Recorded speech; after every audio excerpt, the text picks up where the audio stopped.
Hey there, and welcome to Crime for Sleep. I know you're having trouble falling asleep, so let me keep you company with true crime stories from around the world. Before we dive in, I'm curious, where did you first hear this one? If you enjoy these stories, don't forget to like, comment, and subscribe. Now get comfortable, and let's get into tonight's case. Story 1. The clock's hands ticked, but the time remained unchanged. My feet traced the worn path on the carpet, a route walked 1,000 times, yet today it seemed longer, endlessly stretching beyond the walls. The mirror reflected the room, I think, but the angle was slightly off, like a page torn from a book. I rubbed my eyes, trying to align the misfit images. The familiar scent of coffee rose from the kitchen, unfurling memories of mornings gone by. My hand reached for the mug, expecting warmth, meeting only cold porcelain. The cup was full when I set it down, now empty. The carpet beneath my feet tells its own story through the threadbare patches worn into the fibers. The path leads from the kitchen doorway to the window, then back again, a triangle of anxiety etched into the weave. I remember buying this carpet with someone whose face grows hazier each time I try to summon it. We argued about the color sage green or forest green. The salesperson waited patiently while we debated, her smile never wavering. Now the green has faded to something between moss and shadow, and I can't recall which of us won that argument, or if it mattered at all. The window draws me back repeatedly, though what I'm looking for remains unclear. The glass is clean, too clean, as if someone polished away fingerprints or breath marks that might have told a different story. Beyond the pane, the yard stretches in neat lines. The garden bed runs along the fence, filled with plants I don't remember planting. Roses, maybe, though they look more like thorns from this distance. The mailbox stands at attention by the gate, its red flag down, suggesting emptiness or perhaps secrets already collected. My coffee mug sits on the counter, white ceramic with a chip near the handle. The chip is new, or perhaps I never noticed it before. The coffee inside has grown cold, a skin forming across the surface like ice on a pond. I don't remember making coffee this morning, yet here it is, dark and bitter when I taste it. The grounds in the filter are still damp, evidence of recent brewing, but my memory holds no record of measuring, pouring, waiting for the familiar gurgle that signals completion. The refrigerator hums a tune I've grown to hate, a mechanical lullaby that never ends. Inside, the shelves hold food for 2 people, yogurt cups in pairs, a carton of milk too large for one person to finish before it sours, leftovers in containers marked with dates in handwriting that isn't mine. The handwriting is careful, deliberate, each letter formed with the precision of someone who takes notes in meetings or writes grocery lists that never get lost. My own writing sprawls across pages like spilled water, but these labels march in perfect formation. The answering machine blinks red in the corner, its digital display showing 3 messages. I press play and listen to my own voice asking callers to leave a message, but the voice sounds younger somehow, more certain. The first message is a dial tone, the second breathing that stretches too long before the line goes dead. The third message is my voice again, but I'm calling my own number, asking if anyone is home, asking if I remember to lock the doors. I don't remember making that call.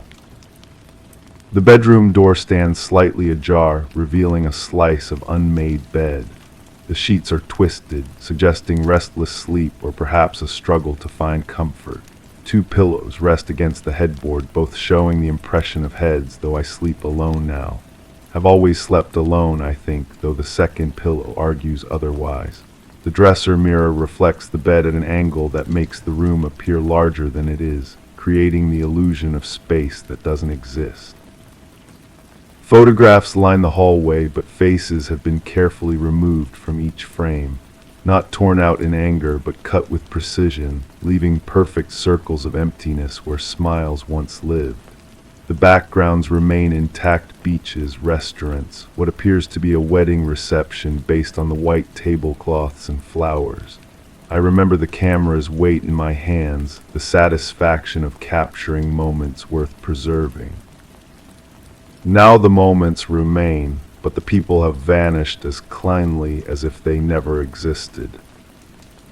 The basement door key hangs on a hook by the kitchen sink, though I don't recall installing a lock on that door.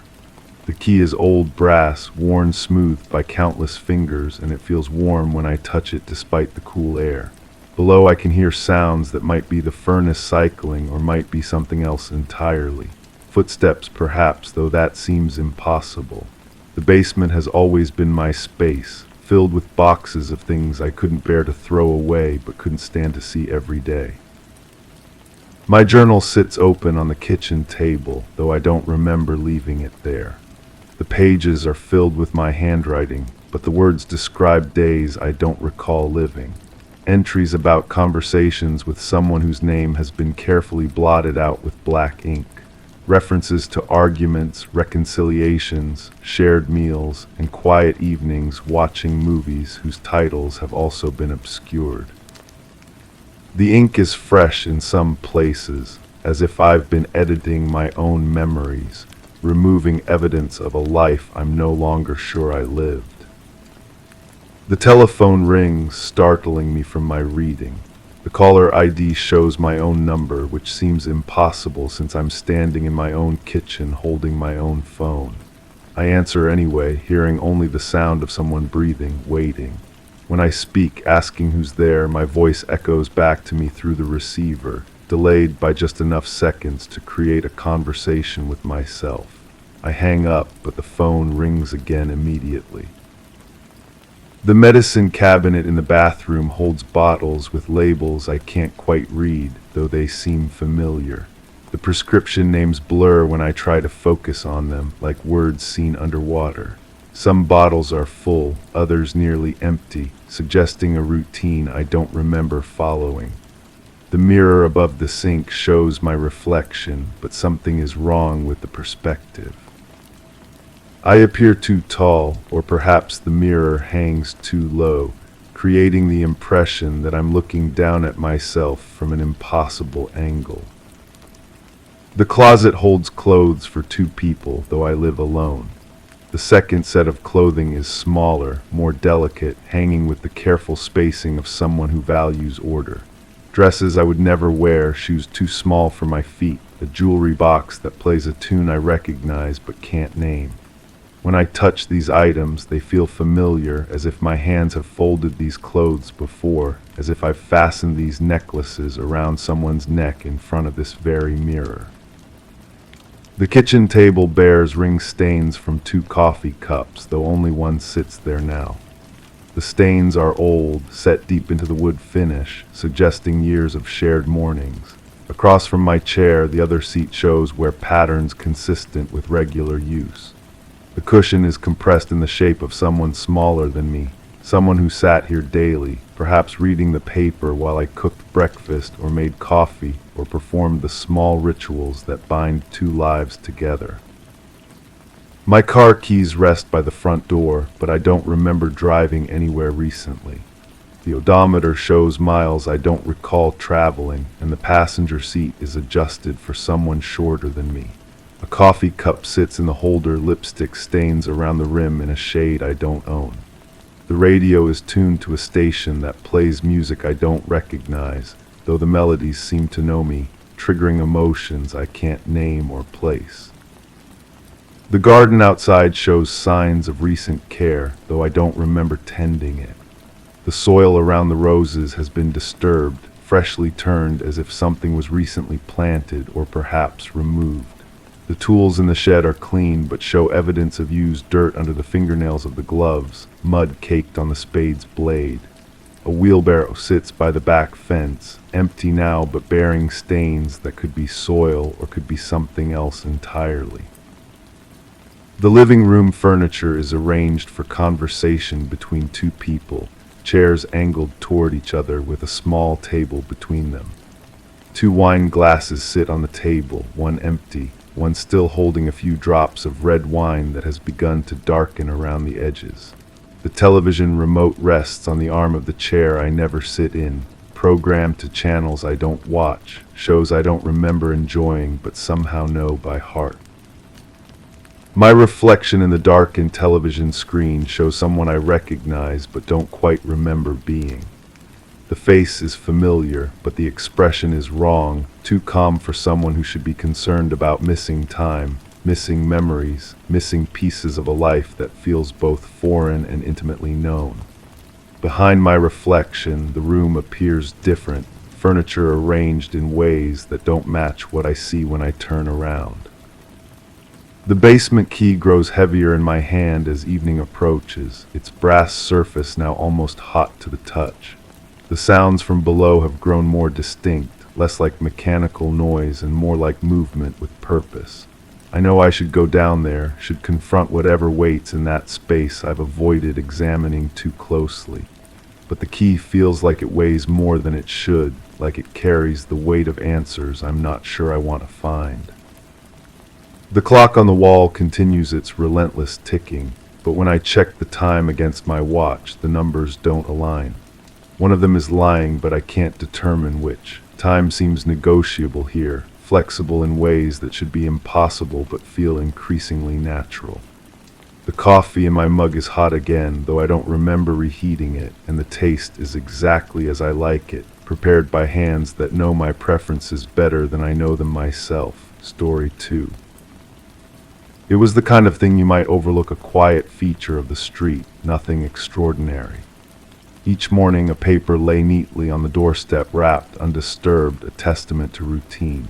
Every seventh day the paper would ruffle in the breeze, a corner slightly lifted as if a whisper from the wind had stirred it. But last Sunday the paper stayed flat, untouched by the breeze, an unbroken seal. Yesterday I noticed the edges looked sharper, as though realigned. Today I find it missing altogether. The mailbox stands at an angle now, tilted just enough to catch my attention when I pass. Its green paint has faded to the color of old moss, and the metal flag hangs at half-mast, though no mail waits inside.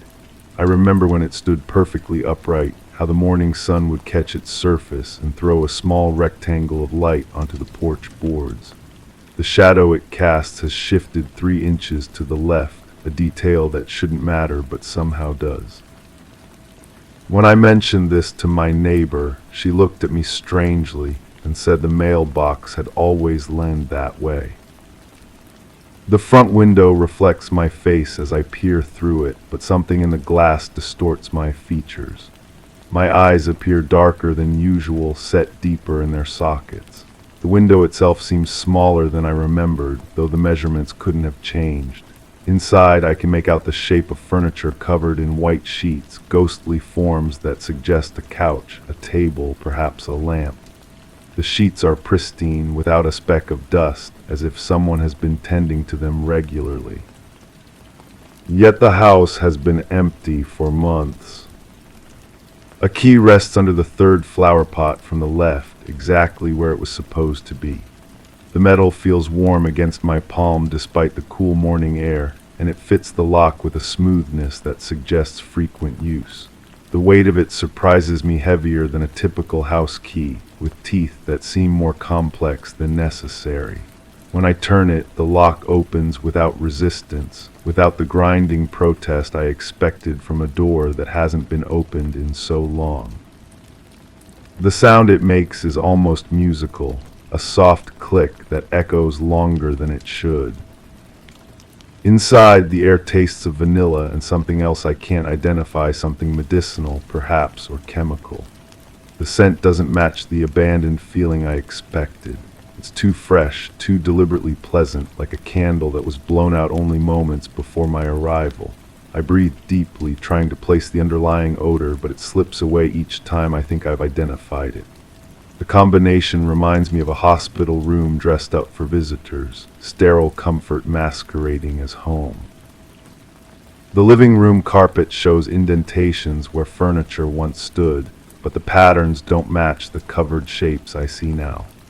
4 circular depressions mark where a coffee table's legs pressed into the fibers, yet the table under the sheet is rectangular. The indentations form a perfect square, as if someone measured the distance between each mark. I kneel and press my finger into one of the depressions.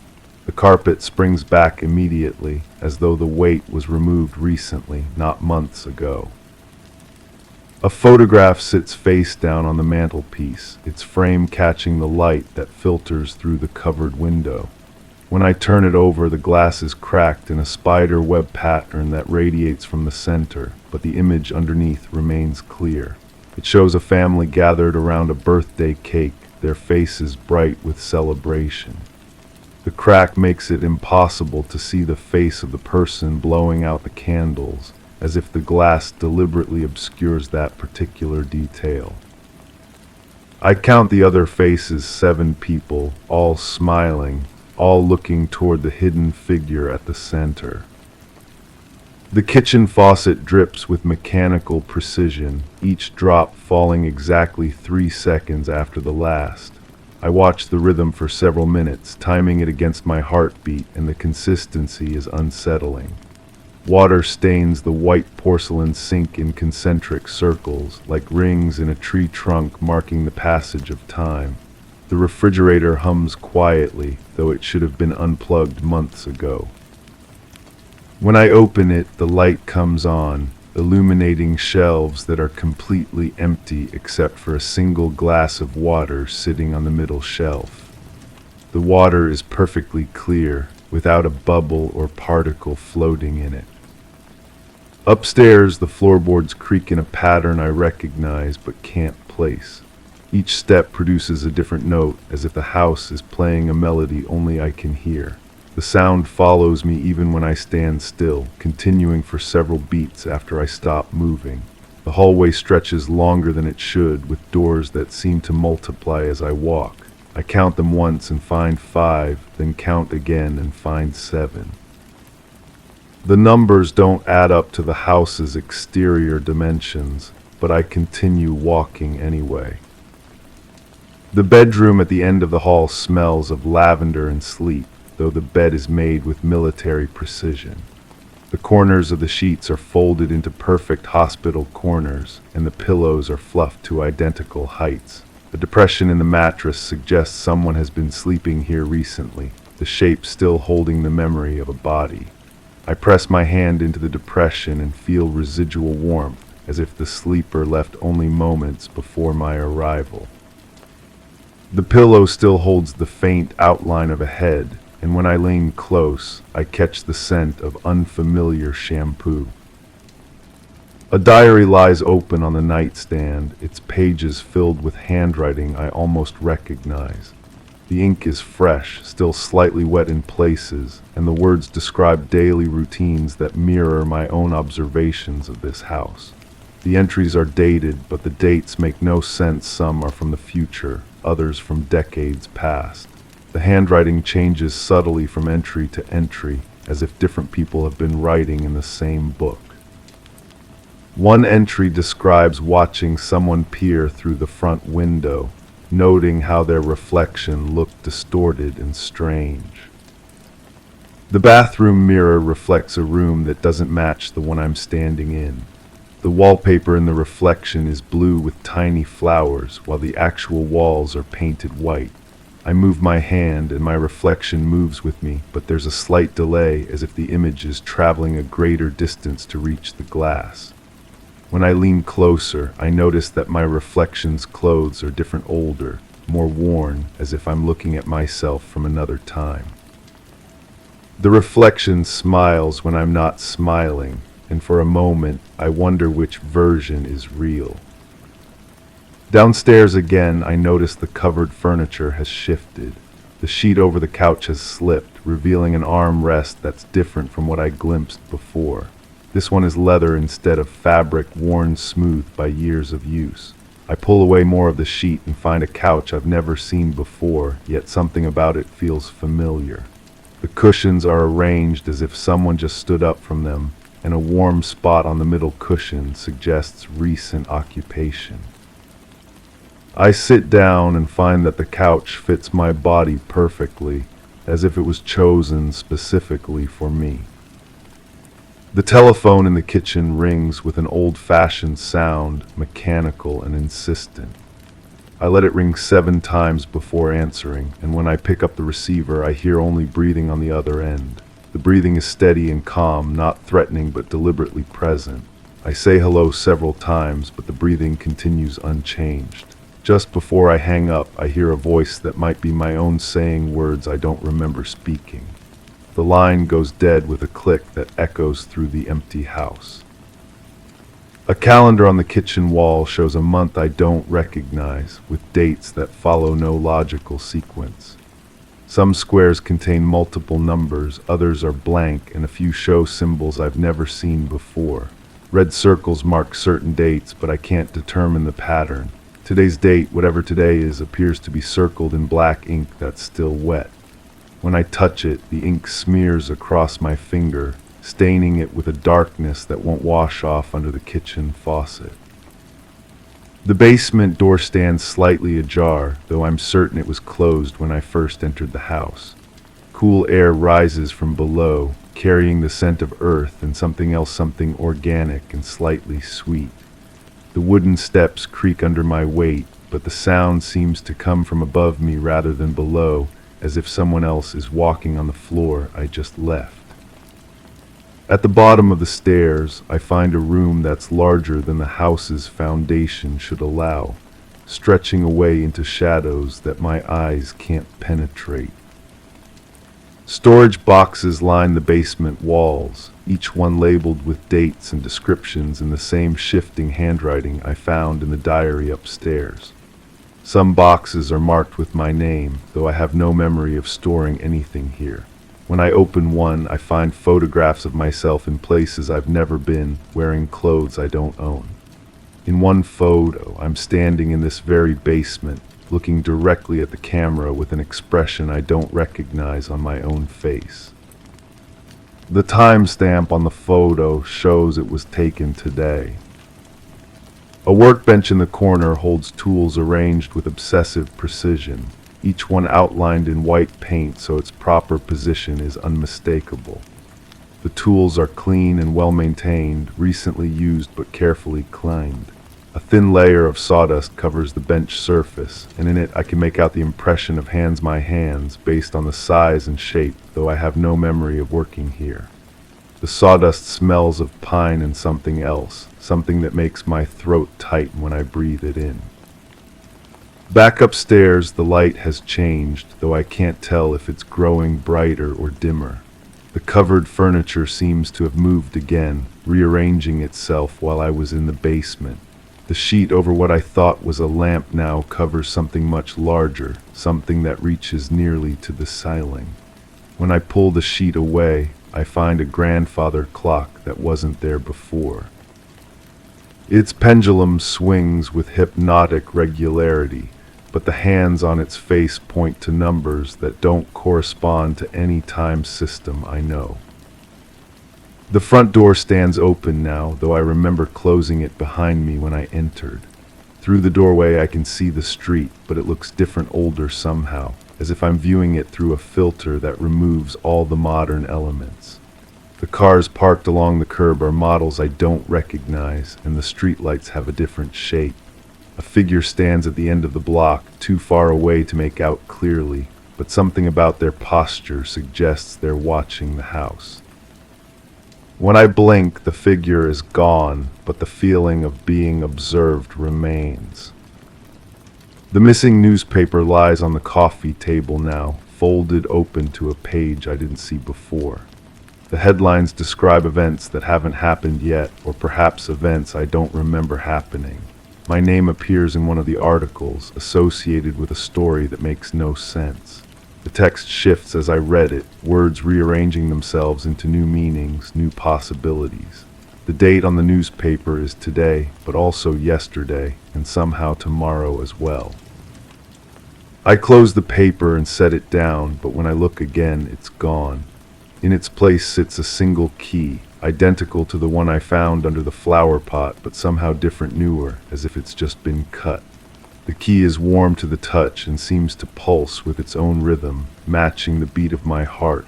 I know, without understanding how I know, that this key opens a door I haven't found yet, a door that's been waiting for me to discover it. Outside, the mailbox has straightened itself, and a new paper waits on the doorstep, wrapped and undisturbed, ready to begin the cycle again. Story 3. It sounded like water hitting porcelain, a single drop, sharp and clear, resonating like a note played in a silent concert hall.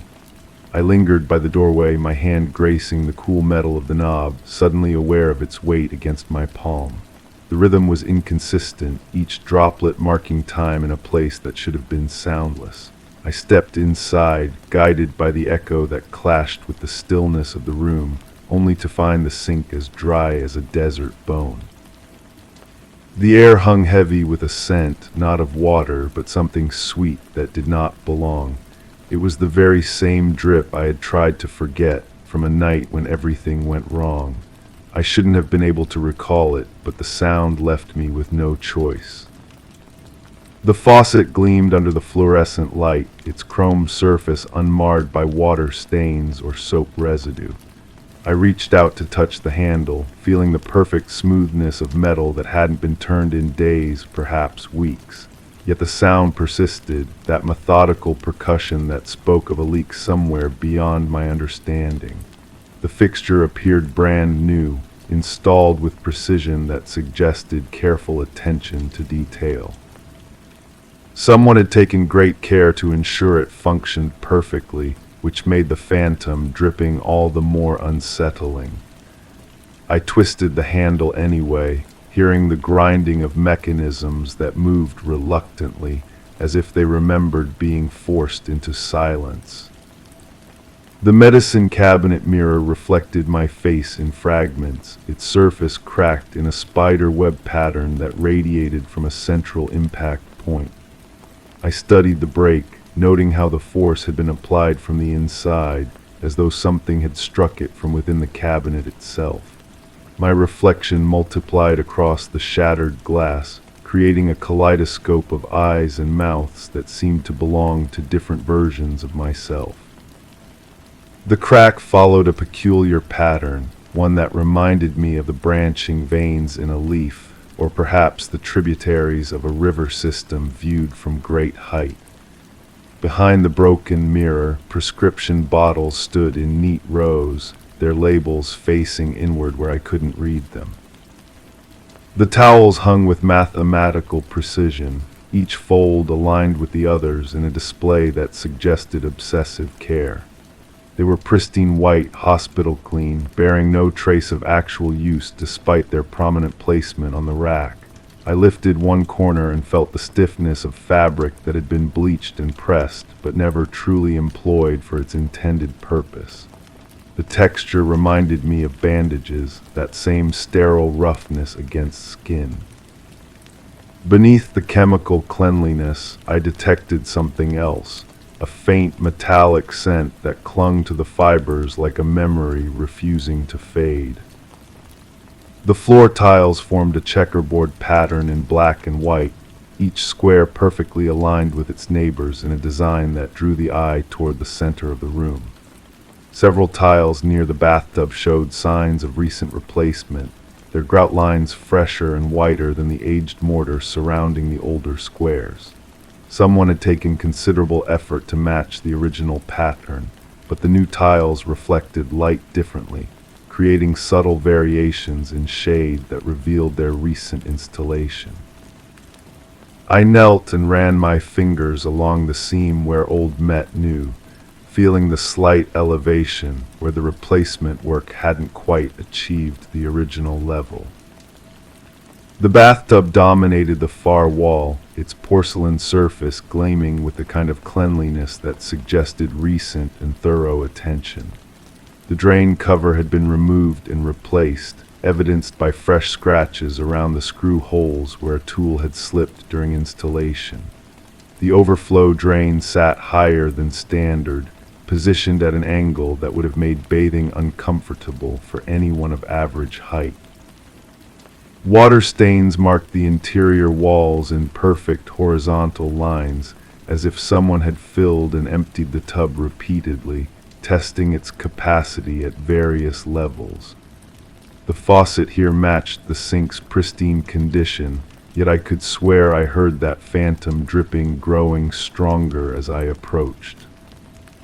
The shower curtain hung in perfect pleats, its plastic surface bearing a pattern of small flowers that seemed cheerful in daylight but took on a different character under the harsh bathroom lighting. Several of the metal rings showed signs of recent replacement, their finish brighter than the aged brass of their companions. The curtain itself had been hung inside out, with the seam facing the room rather than the tub, creating an odd visual disturbance that suggested hasty installation. When I touched the plastic, it felt sticky, as though something had been spilled on it and cleaned away imperfectly. The light switch plate bore fingerprints that had been partially wiped away, leaving ghostly smudges that caught the illumination at certain angles. The screws holding the plate to the wall had been recently disturbed, their slots showing fresh scratches from a screwdriver blade. Behind the switch, I could hear the faint humming of electrical current, a sound that seemed louder than it should have been in such a small space. The switch itself moved with the loose action of a mechanism that had been disassembled and reassembled, never quite achieving its original tight operation. The ventilation fan in the ceiling operated with a rhythmic clicking that matched no mechanical pattern I recognized. Its cover showed signs of recent removal, with dust lines marking where it had previously sat undisturbed for months or years. The motor housing beyond the grill appeared newer than the surrounding fixture, as though the entire mechanism had been replaced while keeping the original cover. The sound it produced reminded me of fingernails tapping against wood, a nervous habit that spoke of anxiety and impatience. The wastebasket sat empty except for a single tissue that had been carefully placed at the bottom, its surface bearing the faint impression of lipstick in a shade I didn't recognize. The container itself showed no signs of regular use, its liner crisp and new, installed with the kind of precision that suggested theatrical preparation rather than practical necessity. The tissue had been folded with deliberate care, creating sharp creases that formed a pattern resembling origami. When I lifted it, the paper felt damp despite the dry air of the room. The door frame bore scratches at shoulder height, as though someone had repeatedly brushed against it while carrying something bulky through the narrow opening. The marks were fresh, cutting through layers of paint to reveal the raw wood beneath. The door itself hung slightly crooked, its hinges adjusted to compensate for a settling that had occurred recently and suddenly. The lock mechanism showed signs of frequent use, its brass finish worn smooth by repeated turning. A small piece of tape had been placed over the strike plate, muffling the sound of the latch engaging. The window above the sink had been painted shut, its sash sealed with multiple coats of white paint that had been applied hastily, leaving drip marks and brush strokes visible in the dried surface. The glass itself bore a spider web crack that originated from a small impact point near the center, suggesting something had struck it from inside the room. Beyond the damaged pane, I could see the outline of a tree branch that would have made contact during strong winds, yet the break pattern indicated force applied from within rather than without. The electrical outlet near the mirror had been recently used, evidenced by scuff marks around the plug openings and a faint burning smell that lingered in the surrounding air. The cover plate sat slightly askew, as though it had been removed and replaced in haste. Behind the outlet, I could hear the subtle crackling of electrical activity that suggested a heavy load had been drawn through the circuit recently. The ground fault interrupter button protruded slightly, indicating it had been tripped and reset within recent memory. The heating vent in the baseboard had been partially blocked with what appeared to be cloth material, creating an obstruction that would have reduced airflow and caused the system to work harder than necessary. The register cover showed scratches where it had been pried open, and the ductwork beyond appeared to have been accessed recently. A faint chemical odor emanated from the blocked opening, mixing cleaning solvents with the metallic scent of the ventilation system itself. The soap dispenser mounted beside the sink contained a liquid that appeared too thick for ordinary hand soap, its consistency more like syrup than the thin cleansers typically found in such fixtures. The pump mechanism operated with difficulty, as though the contents had begun to congeal around the internal workings. When I pressed the lever, the substance that emerged had an unusual pink tinge that didn't match any commercial soap I recognized. The scent was overwhelmingly floral, masking something underneath that reminded me of hospitals. The ceiling showed water stains in patterns that didn't correspond to any plumbing lines I could identify in the floor plan above. The discoloration formed irregular shapes that suggested liquid had pooled and dried repeatedly over an extended period. Fresh paint had been applied over some of the stains, but the moisture had already begun to bleed through the new coating, creating ghost images of the original damage. The texture of the ceiling itself appeared disturbed, as though sections had been cut and patched back together. The grout lines between the wall tiles had been recently sealed with a substance that didn't match the original installation. The new material appeared darker and had been applied with less precision than professional work would typically demonstrate.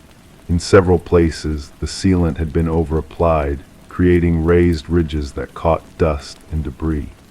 The pattern of resealing suggested water damage that had been addressed hastily, without proper preparation of the underlying surface. The phantom dripping continued as I stood in the center of the room, trying to locate its source among all these carefully arranged details. Each element I examined seemed to whisper of recent activity, of changes made in haste and concealed with varying degrees of success. The room felt like a stage set, prepared for a performance that had already concluded, leaving only these props as evidence of what had transpired. Yet the sound persisted, that rhythmic percussion that spoke of water falling where no water should be, marking time in a space that had been scrubbed clean of its secrets, but couldn't silence the echoes of what it had witnessed. Story 4. Dawn light filtered through the blinds, casting uneven stripes across the living room. The faint tick-tock of the grandfather clock filled the air, steady yet disconcertingly offbeat. The aroma of brewed coffee clung to the stillness, mingled with the scent of polished wood. Everything was as it should be except for the clock. Its hands pointed not to the passage of time, but to dates past, present, future, each a whisper of something forgotten or yet to occur. I've been staring at that clock for weeks now, or maybe months. The coffee grows cold in my hands while I try to remember when I first noticed the hands had changed, when they stopped marking hours and started marking something else entirely. The woman next door waters her garden every morning. I watch her through the kitchen window, the way she moves between the rows of tomatoes and herbs. Her movements are precise, methodical. She never looks toward my house, but I know she's aware of me watching. There's something in the way she pauses at the fence line, her hand hovering over the latch that separates our properties. I found the first note tucked under my windshield wiper. Simple block letters on white paper. You know what you did. No signature, no return address. I kept it in my jacket pocket for days, pulling it out during quiet moments, studying the handwriting. The paper felt expensive, heavy stock. Someone had taken care with this message. The basement smells different now, damp earth and something metallic that catches in the back of my throat. I've been down there 3 times this week, checking the foundation, looking for cracks or water damage. The concrete walls seem solid enough, but there's a soft spot near the corner where the floor gives slightly under pressure. I should call someone about that. She was wearing a blue dress the last time I saw her, standing by the mailbox at the end of the street, sorting through envelopes with deliberate slowness. When our eyes met, she smiled, not a friendly greeting, but something else. Recognition, maybe, or acknowledgement of a shared secret I couldn't quite place. The police officer who came to my door had kind eyes and worn shoes. He asked about my whereabouts during a specific time frame, pulling out a small notebook with pages that fluttered in the breeze. I answered his questions honestly, or as honestly as I could manage. Memory has a way of shifting, rearranging itself when you're not paying attention. I've been having the same dream repeatedly. I'm digging in the backyard, my hands working through soil that's darker than it should be. The shovel hits something hard and I stop. In the dream, I never look down to see what I've found. I just stand there, frozen, listening to the sound of my own breathing. The second note appeared on my kitchen counter. I don't remember leaving the door unlocked, but there it was, folded neatly beside the sugar bowl. The garden remembers. This time the handwriting looked different, hurried, desperate. My neighbor's tomatoes are thriving this season. Bright red globes hanging heavy on the vine, almost obscenely abundant.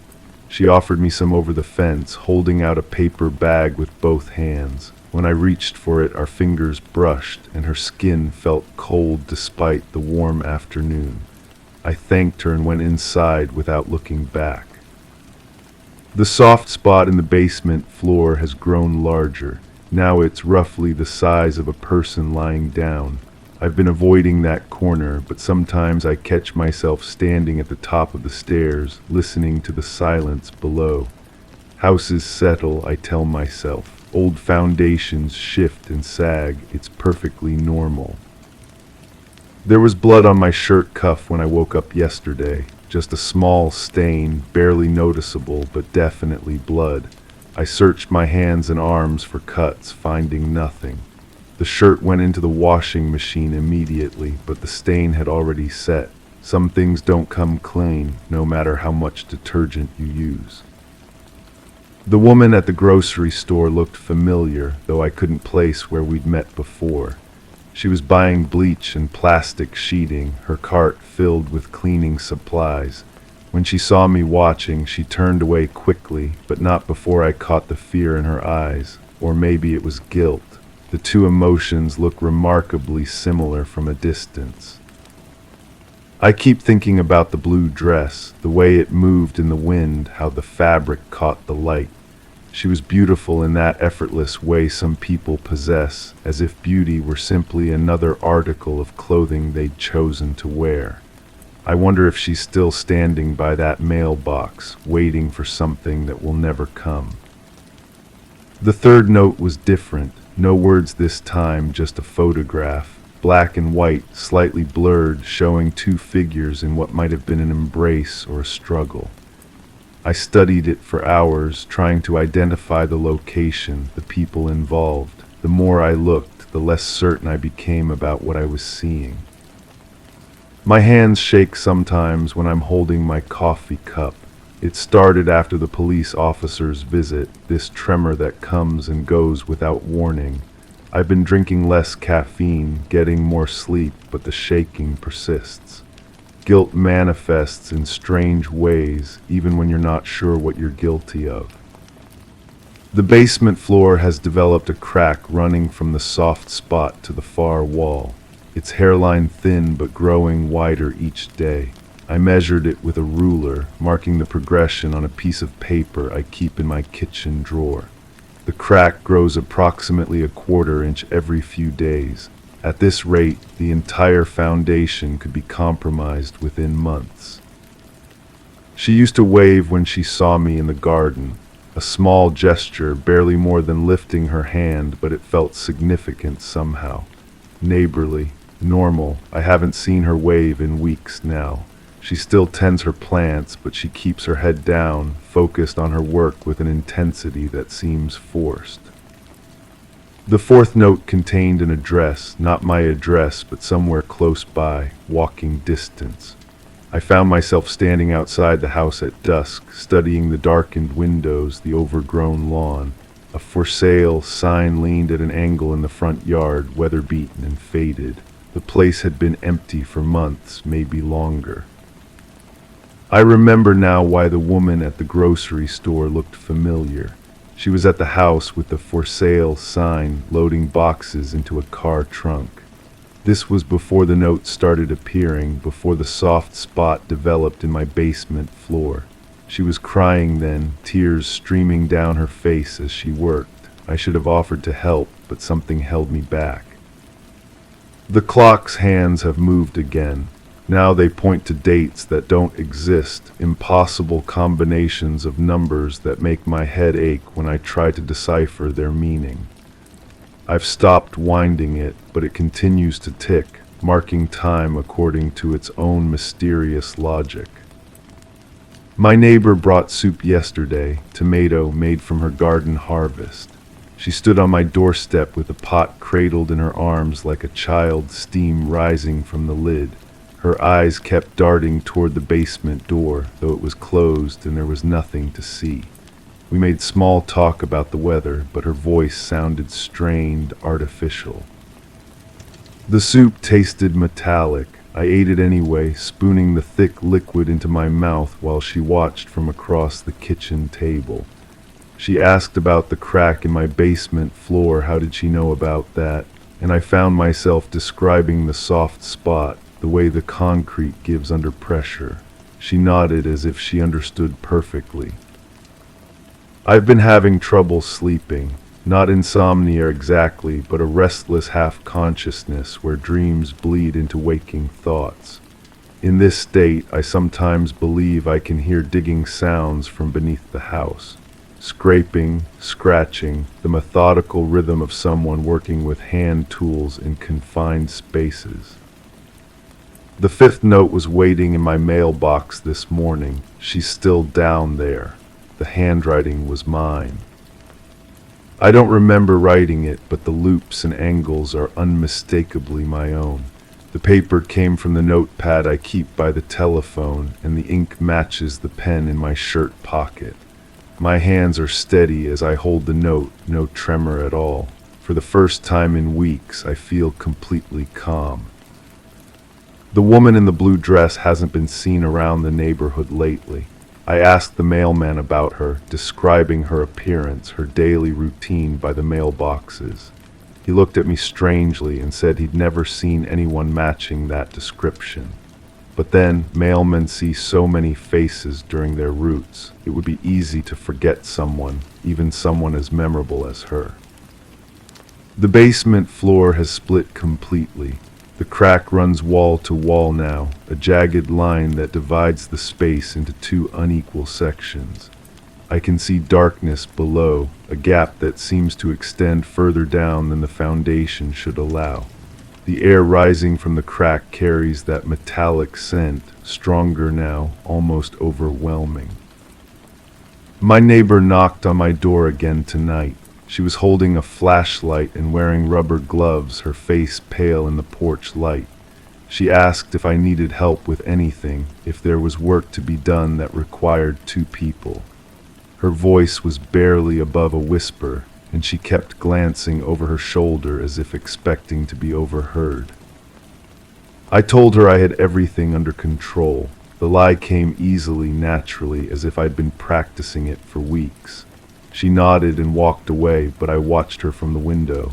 Instead of returning to her own house, she stood in her garden, staring at the ground between the tomato plants. The beam of her flashlight traced patterns in the dark soil, searching for something I couldn't identify from this distance. The clock has stopped ticking. Its hands point nowhere now, frozen between moments that never existed. The silence feels heavier without that steady rhythm, as if the house itself has stopped breathing. I find myself listening for other sounds, footsteps, voices, the whisper of fabric against skin. But there's only silence and the knowledge that some secrets bury themselves so deep they become part of the foundation. The basement floor will need repair soon, but I'm in no hurry. Some cracks are meant to remain open, marking the places where truth and memory intersect in ways that can't be measured or explained. The blue dress is still down there, waiting in the darkness between what happened and what I choose to remember. Story 5. The dining area was inspected at 800 hours, and the meal remained undisturbed on the table. The chairs were aligned perfectly, with negligible shift patterns on the carpet beneath them. No utensils were displaced or bearing any residue of use, indicating a lack of consumption or tampering. The refrigerator maintained its set temperature, with no fluctuations recorded on the internal log. Surveillance footage showed no activity from 1900 hours until the inspection time. All points of entry were confirmed to be secured. The aroma of cooked food lingered, despite the absence of any recent culinary activity. I remember writing that report with absolute certainty. The facts were clean, methodical, undeniable. A meal had been prepared but never eaten. The apartment showed no signs of disturbance. Case closed as far as I was concerned, just another routine inspection that would file away neatly in the system. The woman who lived there had been reported missing by her employer when she failed to show up for work. Standard procedure brought me to her door that morning, badge ready, clipboard in hand. I expected to find evidence of a hurried departure, maybe signs of an argument or struggle. Instead, I found something far more puzzling: absolute stillness. The dining table held a complete meal for two: roasted chicken, still glistening under the overhead light, mashed potatoes in a ceramic bowl, a serving spoon standing upright like a small monument, green beans arranged in neat rows on a platter, 2 wine glasses filled to identical levels with what appeared to be red wine, 2 place settings, each with a cloth napkin folded into perfect triangles. Everything looked ready for a dinner party that never began. I photographed the scene from multiple angles, noting the pristine condition of each item. The chicken showed no carving marks, the vegetables hadn't been touched. Even the wine remained at room temperature, suggesting it had been poured hours earlier and left to sit. My initial assessment was straightforward. The resident had prepared dinner for herself and a guest, then left before eating for reasons unknown. The kitchen told the same story of interrupted preparation. Pots and pans sat clean in the drying rack. The oven was cool to the touch but retained the faint warmth that suggested recent use. A cookbook lay open to a page titled Sunday Dinner for Two, with small pencil marks next to certain ingredients. Everything pointed to careful planning and meticulous execution. I spent 3 hours documenting every detail, measuring distances between objects, checking for fingerprints on surfaces. The apartment felt like a museum exhibit: dinner table, circa unknown, artist unknown. Nothing was out of place. Nothing suggested violence or haste. The missing woman had simply vanished, leaving behind a meal that would never be eaten. But now, months later, I find myself returning to that report with growing unease. It started with a phone call from the building's maintenance supervisor. He mentioned something that hadn't appeared in any of my notes. The apartment's smoke detector had been disconnected. Not removed entirely, just the battery taken out and set on the kitchen counter. I have no memory of seeing that battery, though I'm certain I would have noted such a detail. I pulled the case file and read through my report again. The language strikes me as oddly formal, almost robotic. Negligible shift patterns on the carpet, Did I really write that? I've been filing reports for over a decade, and that phrase sounds foreign to my usual style. Yet there it is, in what appears to be my handwriting. The photographs I took that morning tell a different story than I remember. In one image, the wine glasses appear to be at slightly different levels, not identical as I'd noted. In another, one of the cloth napkins shows a small stain that I somehow missed during my initial inspection. These inconsistencies gnaw at me like a persistent itch. I decided to revisit the building where the apartment was located. The lobby felt smaller than I remembered, darker. The elevator made the same grinding noise it had months ago, but now the sound seemed more ominous than merely mechanical. On the third floor, I stood outside the apartment door and tried to recall my first impression of the scene. The smell hit me immediately when I had entered that morning. Not just the aroma of cooked food, but something else underneath it. Something I had dismissed at the time as cleaning products or air freshener. Now, standing in the hallway, I realize I can't identify what that underlying scent actually was. My memory of the dining room begins to shift as I examine it more closely. The perfect alignment of the chairs seems less like evidence of an undisturbed scene and more like deliberate staging. Who sets a table with such precision? Who folds napkins into identical triangles for a casual dinner at home? The cookbook in the kitchen bothers me most of all. I remember it being open to Sunday dinner for two, but I never verified what day of the week the meal had been prepared. The pencil marks next to certain ingredients looked fresh, as if someone had been planning this specific menu recently. But planning for what and for whom?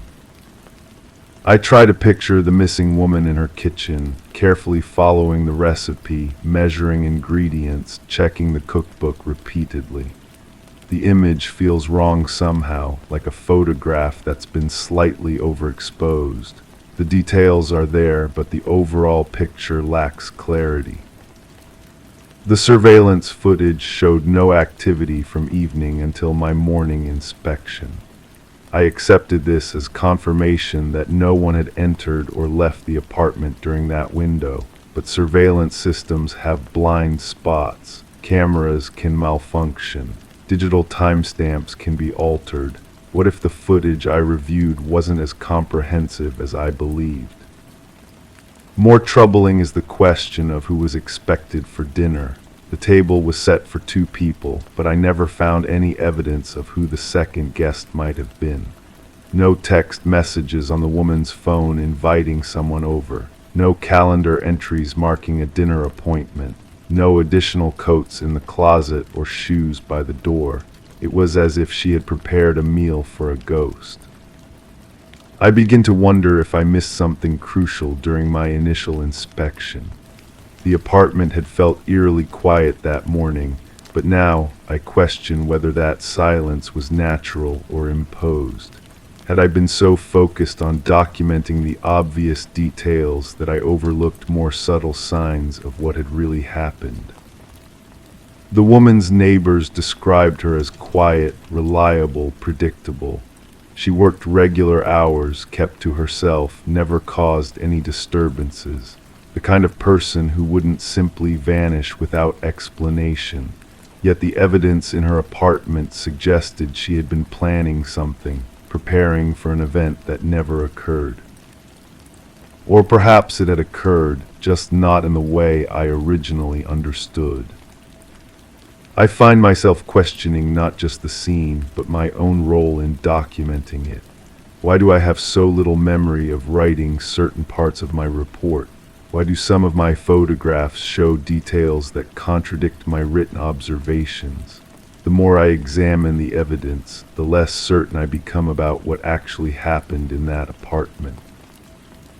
The meal itself takes on new significance as I reconsider it.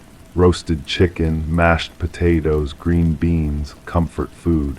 The kind of meal someone might prepare for a special occasion or as a gesture of reconciliation. The wine suggests celebration, or perhaps an attempt to create a particular mood. But celebration of what? Reconciliation with whom? I start to wonder if the missing woman was actually missing at all. What if she had been there when I arrived, hidden somewhere I didn't think to look? The apartment had a large bedroom closet, a storage area behind the kitchen, spaces where someone could conceivably wait undetected during a routine inspection. The thought makes me uncomfortable in ways I can't fully articulate. My certainty about the timeline begins to crumble. The meal appeared freshly prepared, but how fresh exactly? Could it have been sitting there for days rather than hours? The lingering aroma might have been preserved by the apartment's climate control system, creating an illusion of recent cooking. The wine could have been poured and left to oxidize, explaining its room temperature. I realize I never questioned why the apartment was so meticulously clean, not just tidy, but spotless in a way that suggested deliberate effort. Every surface gleamed. Every object was positioned with care, the kind of cleaning someone might do to remove evidence of what had really taken place. The more I think about it, the more the scene feels like a performance staged for my benefit. Someone had wanted me to see exactly what I saw, to reach exactly the conclusions I reached. The perfect table setting, the untouched meal, the absence of any signs of struggle. It was almost too clean, too obvious, too easy to interpret. But if it was staged, who was the director? The missing woman herself, someone else who had access to her apartment, or someone who had been there all along, watching from the shadows as I documented their carefully constructed narrative. I can no longer trust my own observations from that morning. The photographs and report exist as evidence, but evidence of what? A woman's mysterious disappearance, or something far more complex and disturbing. The facts I recorded with such confidence now feel like fragments of a larger puzzle, pieces that don't quite fit together the way I initially believed. The dining room table haunts my thoughts. 2 place settings, 2 wine glasses, 2 of everything. But I only ever looked for 1 missing person. What if I should have been looking for 2? What if the meal wasn't prepared for a guest who never arrived, but for 2 people who were both present when something went wrong? The apartment's silence takes on a different quality in my memory now. Not the peaceful quiet of an empty space, but the heavy stillness that follows something terrible. The kind of silence that presses against your eardrums and makes you want to speak just to prove you still can. I wonder if I was meant to find that scene exactly as I did. If someone had been counting on my methodical approach, my tendency to document rather than question, my willingness to accept the obvious explanation. The missing woman's employer had reported her absence, triggering the investigation that brought me to her door. But what if that report wasn't coincidental? What if someone had been waiting for exactly that sequence of events? The case file sits on my desk now, pages yellowed at the edges, photographs slightly faded. The woman was never found. No additional evidence ever surfaced. The investigation was quietly closed and filed away, just another unsolved disappearance in a city full of them. But I can't file it away in my mind. The questions multiply each time I review the evidence. The certainty I felt that morning has been replaced by something much more unsettling. The growing conviction that I witnessed the aftermath of something I didn't understand, and possibly something I was never meant to understand. The meal sits there in my memory, growing cold, waiting for diners who will never come. Or perhaps diners who were already there, hidden in plain sight, watching as I carefully documented their perfect crime. I closed the file, but I know I'll open it again tomorrow, and the day after that, because somewhere in those photographs and notes lies a truth I'm not sure I want to discover, but can no longer ignore. The dining room waits, patient and still, keeping its secrets behind a facade of interrupted domesticity. And I'm beginning to suspect that I was never really investigating a disappearance at all, but something far more complex and infinitely more disturbing. The aroma of that meal still lingers in my memory, despite the absence of any recent culinary activity, just like my report said. But now I wonder what else might be lingering there, invisible and patient, waiting for someone to finally ask the right questions. Story 6. I stood frozen, eyes locked on the old grandfather clock. Its hands should have been inching forward, marking time, but they remained stubbornly paused at 3:15. The air felt heavy, charged with an energy that ran counter to the stillness. I could feel the floor vibrate gently beneath me, an untraceable tremor that seemed to ripple through the room, yet left the curtains undisturbed. My focus shifted to the window. The sheer fabric fluttered slightly, as if responding to a breeze that I couldn't feel. But the window was closed. It was the clock that finally broke the spell. Its hands jolted forward, a single deliberate tick, and stayed there as if mocking my uncertainty. The sound echoed through the house like a gunshot in my mind, though I knew it was merely the mechanical heartbeat of an aging timepiece. I had been standing there for what felt like hours, though the frozen clock made it impossible to know. The tremor beneath my feet had stopped, but my body retained the memory of it, a phantom sensation that made me question whether it had ever existed at all. The living room around me belonged to someone I thought I knew well. Her furniture, her photographs, her careful arrangement of books on the mantelpiece. Yet something fundamental had shifted since I'd arrived. The photographs seemed to watch me with different expressions than I remembered. The books appeared to have rearranged themselves, their spines forming words I couldn't quite decipher, but that felt important, urgent even. I had come here because she hadn't answered her phone. 3 days of silence from someone who called me every morning at exactly 8:30. The routine had become so predictable that I'd grown irritated by it, sometimes letting it ring through to voicemail just to preserve some sense of autonomy. Now I would have given anything to hear that familiar ringtone cutting through the morning quiet. The spare key had been exactly where she always kept it, beneath the third flower pot from the left on her back porch. The door had opened easily, almost eagerly, as if the house itself was relieved to have company. But once inside, I'd been struck by the wrongness of everything.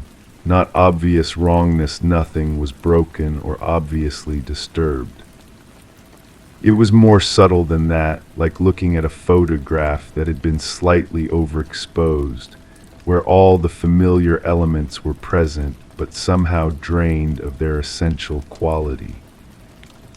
The scent in the air troubled me most. It should have been her scent, that mixture of lavender soap and the faint mustiness of old books that had always defined her space.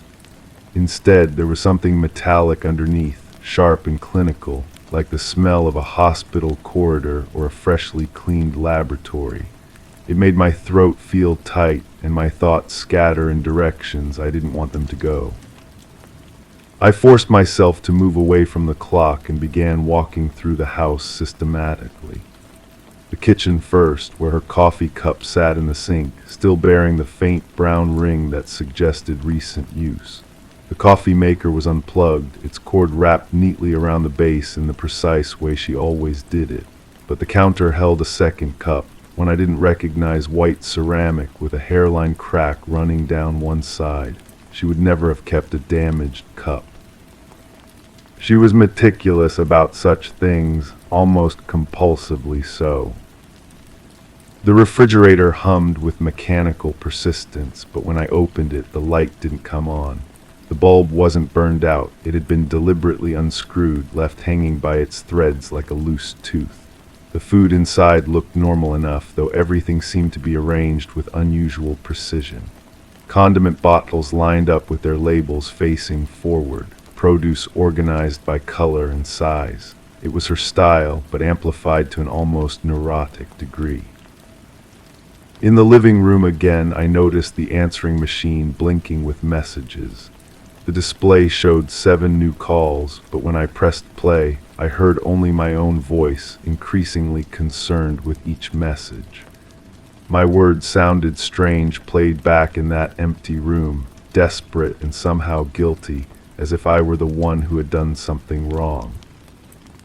The photographs on the mantelpiece drew my attention again. They were all familiar family gatherings, vacation snapshots, the usual collection of frozen moments that people use to convince themselves their lives have meaning and continuity. But looking closer, I realized that in every single photograph, someone had been carefully removed.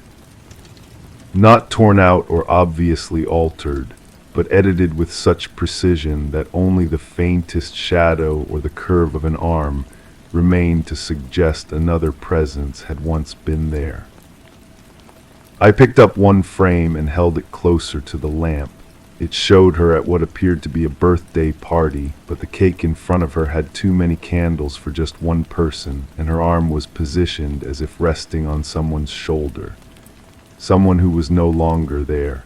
The background showed the faint outline of another chair, another place setting, another shadow that shouldn't exist if she had been alone.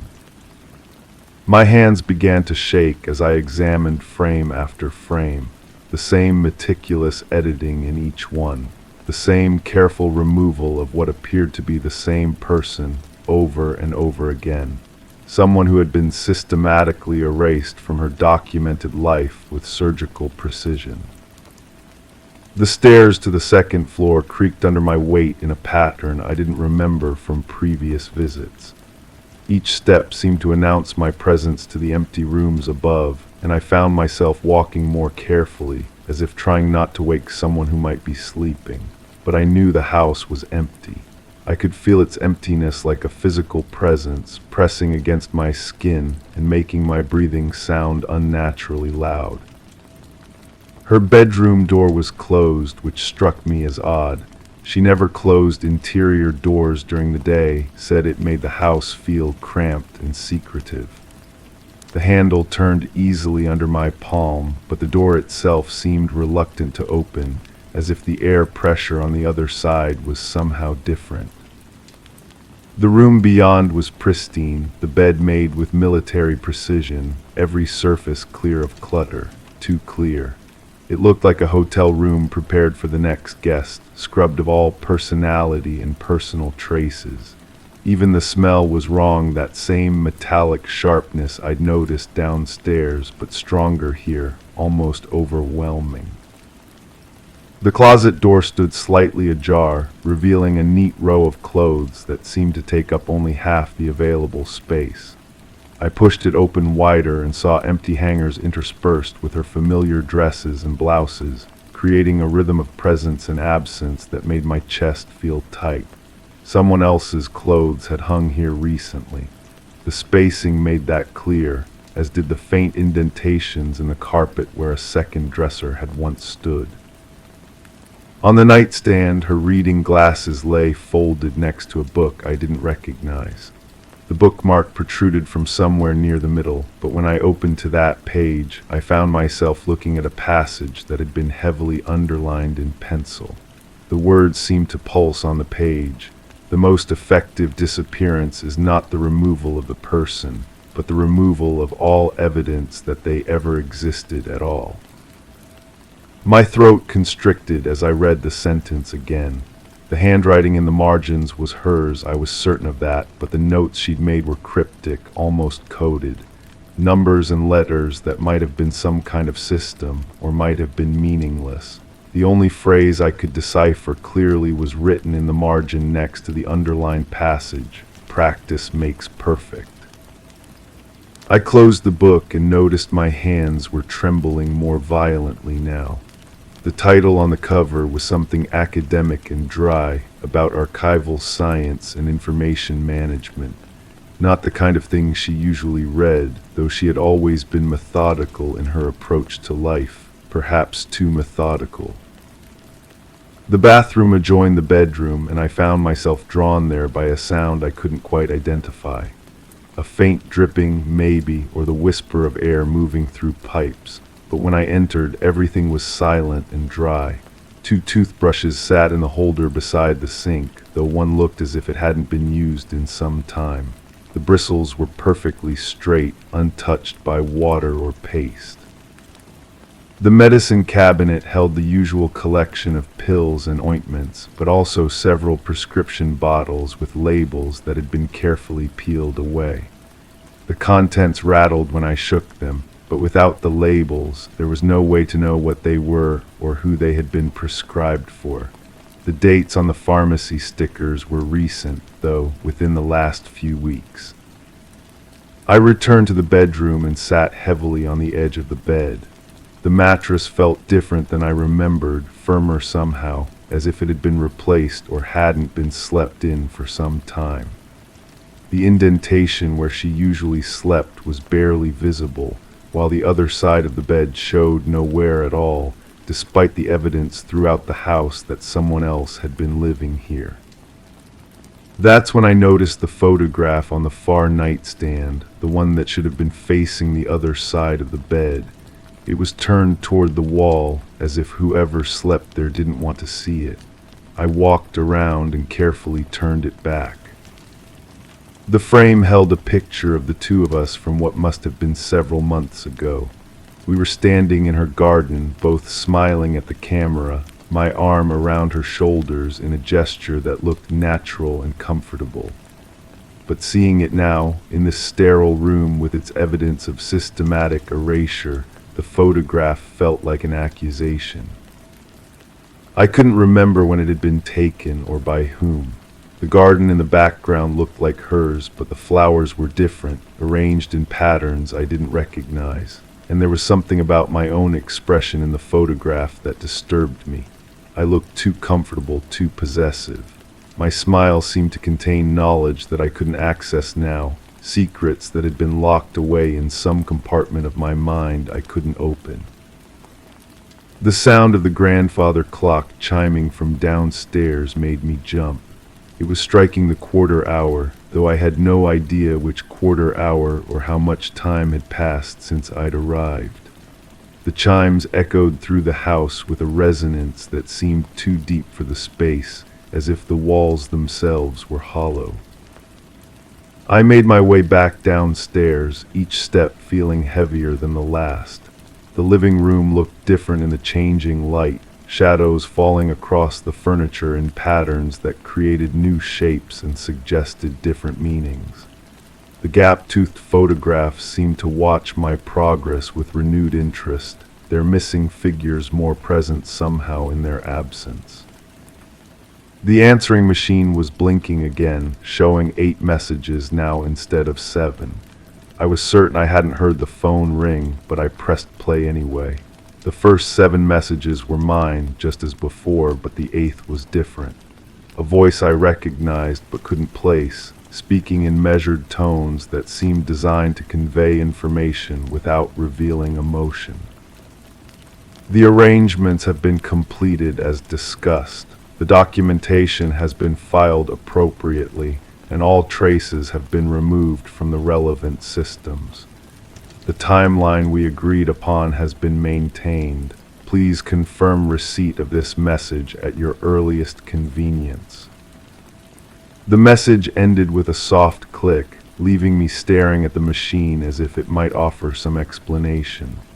The voice was familiar, but in the way that voices sometimes are when you've heard them in contexts you'd rather forget. Professional, careful, the kind of voice that dealt with unpleasant necessities without asking uncomfortable questions. I played the message again, listening more carefully to the background sounds. There was something that might have been traffic or machinery or the whisper of air conditioning in a large building. The kind of ambient noise that suggested an institutional setting, somewhere official and impersonal. The phrase, "all traces have been removed," echoed in my mind as I looked around the room again. The systematic editing of the photographs, the missing clothes, the unused toothbrush, the carefully scrubbed surfaces. Someone had been methodically erased from this house and from her life, but the erasure was so complete, so professional, that it suggested resources and expertise beyond what any individual could manage alone. I found myself thinking about her work, trying to remember what she'd told me about her job. Something in records management for a government agency, though she'd always been vague about the specifics. She'd mentioned security clearances and confidentiality agreements, the kind of bureaucratic constraints that made dinner conversations stilted and careful. I'd assumed it was typical civil service work, boring and safe, the kind of career that provided steady income and reliable benefits in exchange for a willingness to follow procedures without asking too many questions. But looking at the evidence around me, I began to wonder if her work had been more specialized than she'd let on.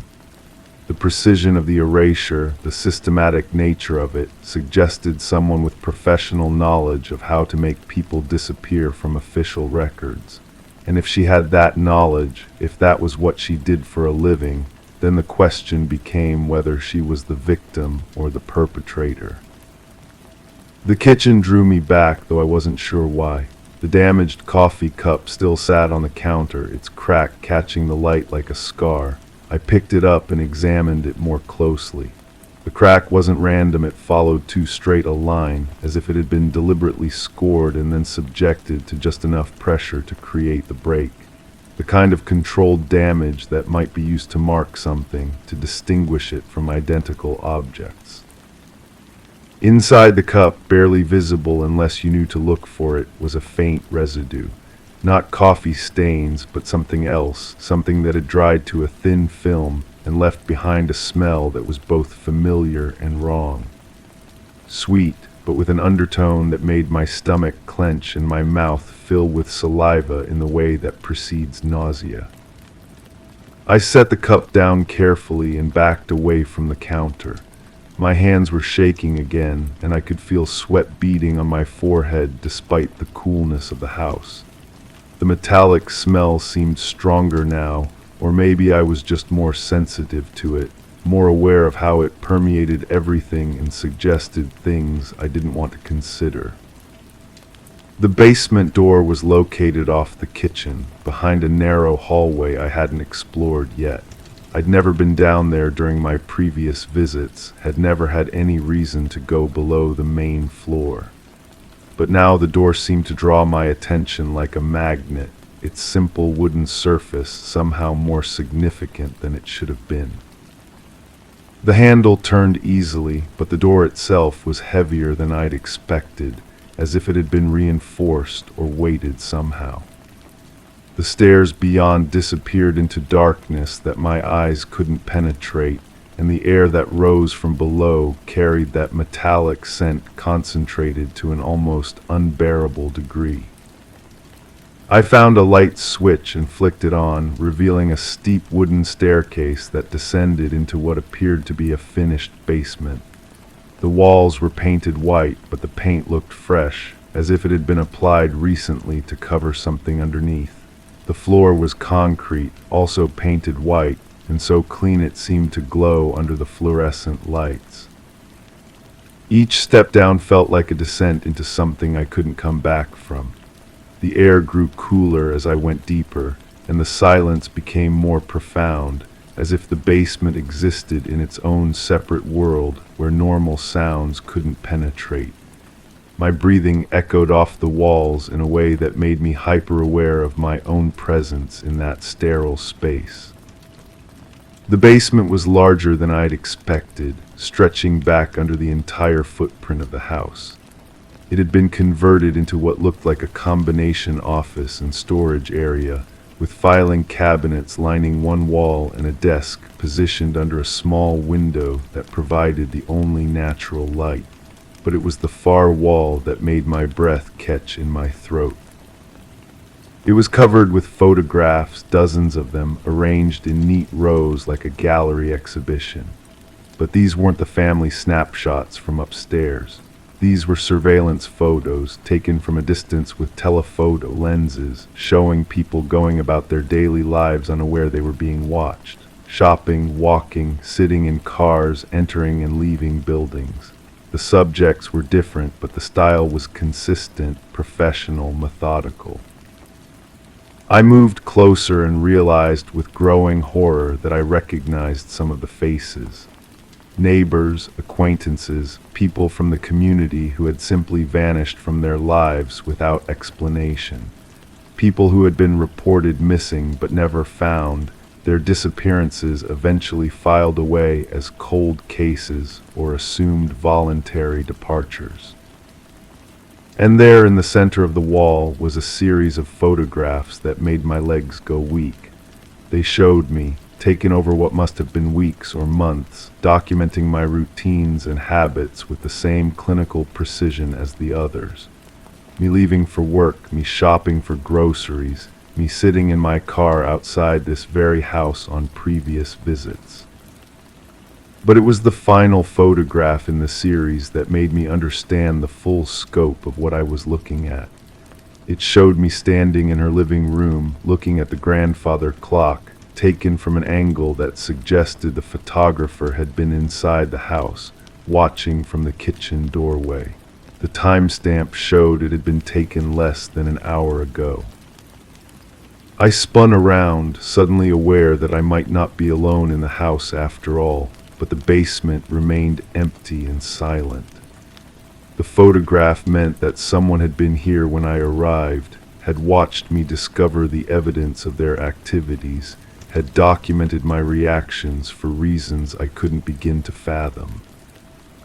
The filing cabinets drew my attention next. They were locked, but the keys hung on a small hook beside the desk, as if security wasn't really a concern or as if I was expected to find them. The first drawer I opened contained files organized by name, each one documenting a different person's life in exhaustive detail. Financial records, medical histories, employment information, family connections, daily routines. The kind of comprehensive profiles that would make it easy to predict someone's behavior, to know when they would be vulnerable, to plan their disappearance with minimal risk of discovery. My own file was thicker than the others, suggesting I'd been under observation for a longer period. It contained information I'd never shared with anyone, details about my life that could only have been gathered through sustained surveillance and investigation. Bank statements, medical records, photographs of the inside of my own home taken when I wasn't there. The level of intrusion was breathtaking in its thoroughness and terrifying in its implications. But it was the final document in my file that made everything click into place with sickening clarity. It was a contract, written in the careful legal language that obscures meaning while documenting intent. The details were complex, but the basic structure was simple. I had agreed to participate in something called a voluntary disappearance program, and I had signed documents authorizing the systematic erasure of my existence from all official records. The signature at the bottom was mine, though I had no memory of signing it. The date was recent, within the last few weeks, but I couldn't recall being anywhere that such a document might have been presented to me. Yet there it was in my handwriting, legally binding and apparently authentic. As I stared at the signature, fragments of memory began to surface, like debris floating up from the bottom of a deep lake. A meeting I'd forgotten about in an office that had been too warm and too bright. A woman I'd trusted explaining options and alternatives in a voice that had been soothing and reasonable. Forms to sign, decisions to make, a future to plan that would be different from anything I'd imagined. The memories were hazy, dreamlike, as if they'd been wrapped in cotton and stored in a place I couldn't easily access. But they were there, and as I focused on them, they became clearer and more detailed. I remembered feeling grateful for the opportunity, relieved that someone was offering me a way out of problems I couldn't solve on my own.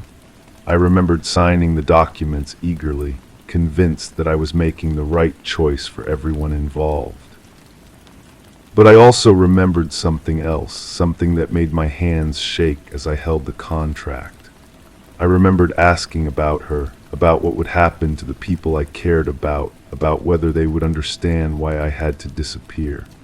And I remembered the woman's smile as she assured me that arrangements would be made, that everyone would be taken care of, that no one would be left wondering what had happened to me. The grandfather clock upstairs chimed again, its deep tones penetrating even into the basement and reminding me that time was passing, that whatever process I'd agreed to was probably already in motion. I looked at the photographs on the wall again, seeing them now not as evidence of her crimes, but as documentation of her work. Professional, methodical, thorough work that left no traces and raised no questions. I climbed the stairs slowly, my legs feeling weak and unreliable. The house around me looked different now, not like the home of someone who had disappeared, but like a stage set that had been carefully prepared for my visit. Every detail had been planned, every piece of evidence placed exactly where I would find it, every revelation timed to maximum effect. The living room felt smaller now, more confining, as if the walls had moved closer together while I'd been in the basement. The grandfather clock continued its irregular ticking, marking time that seemed to have no relationship to the real world outside. The photographs on the mantelpiece watched me with their gap-toothed grins, their missing figures now explained, but somehow more unsettling than before. I sat down in her favorite chair and tried to piece together what I knew and what I suspected. She hadn't disappeared, she was working, doing what she'd been trained to do, helping people like me vanish from lives that had become unbearable. The evidence of erasure wasn't proof of a crime but documentation of a service, performed with professional skill and careful attention to detail. But that left questions I couldn't answer, gaps in my understanding that felt dangerous and important. If I had agreed to disappear, why was I still here? If the process was voluntary, why did I feel like a victim? And most troubling of all, if she was helping me, why did every instinct I possessed tell me that I was in terrible danger? The phone rang, cutting through my thoughts with jarring suddenness.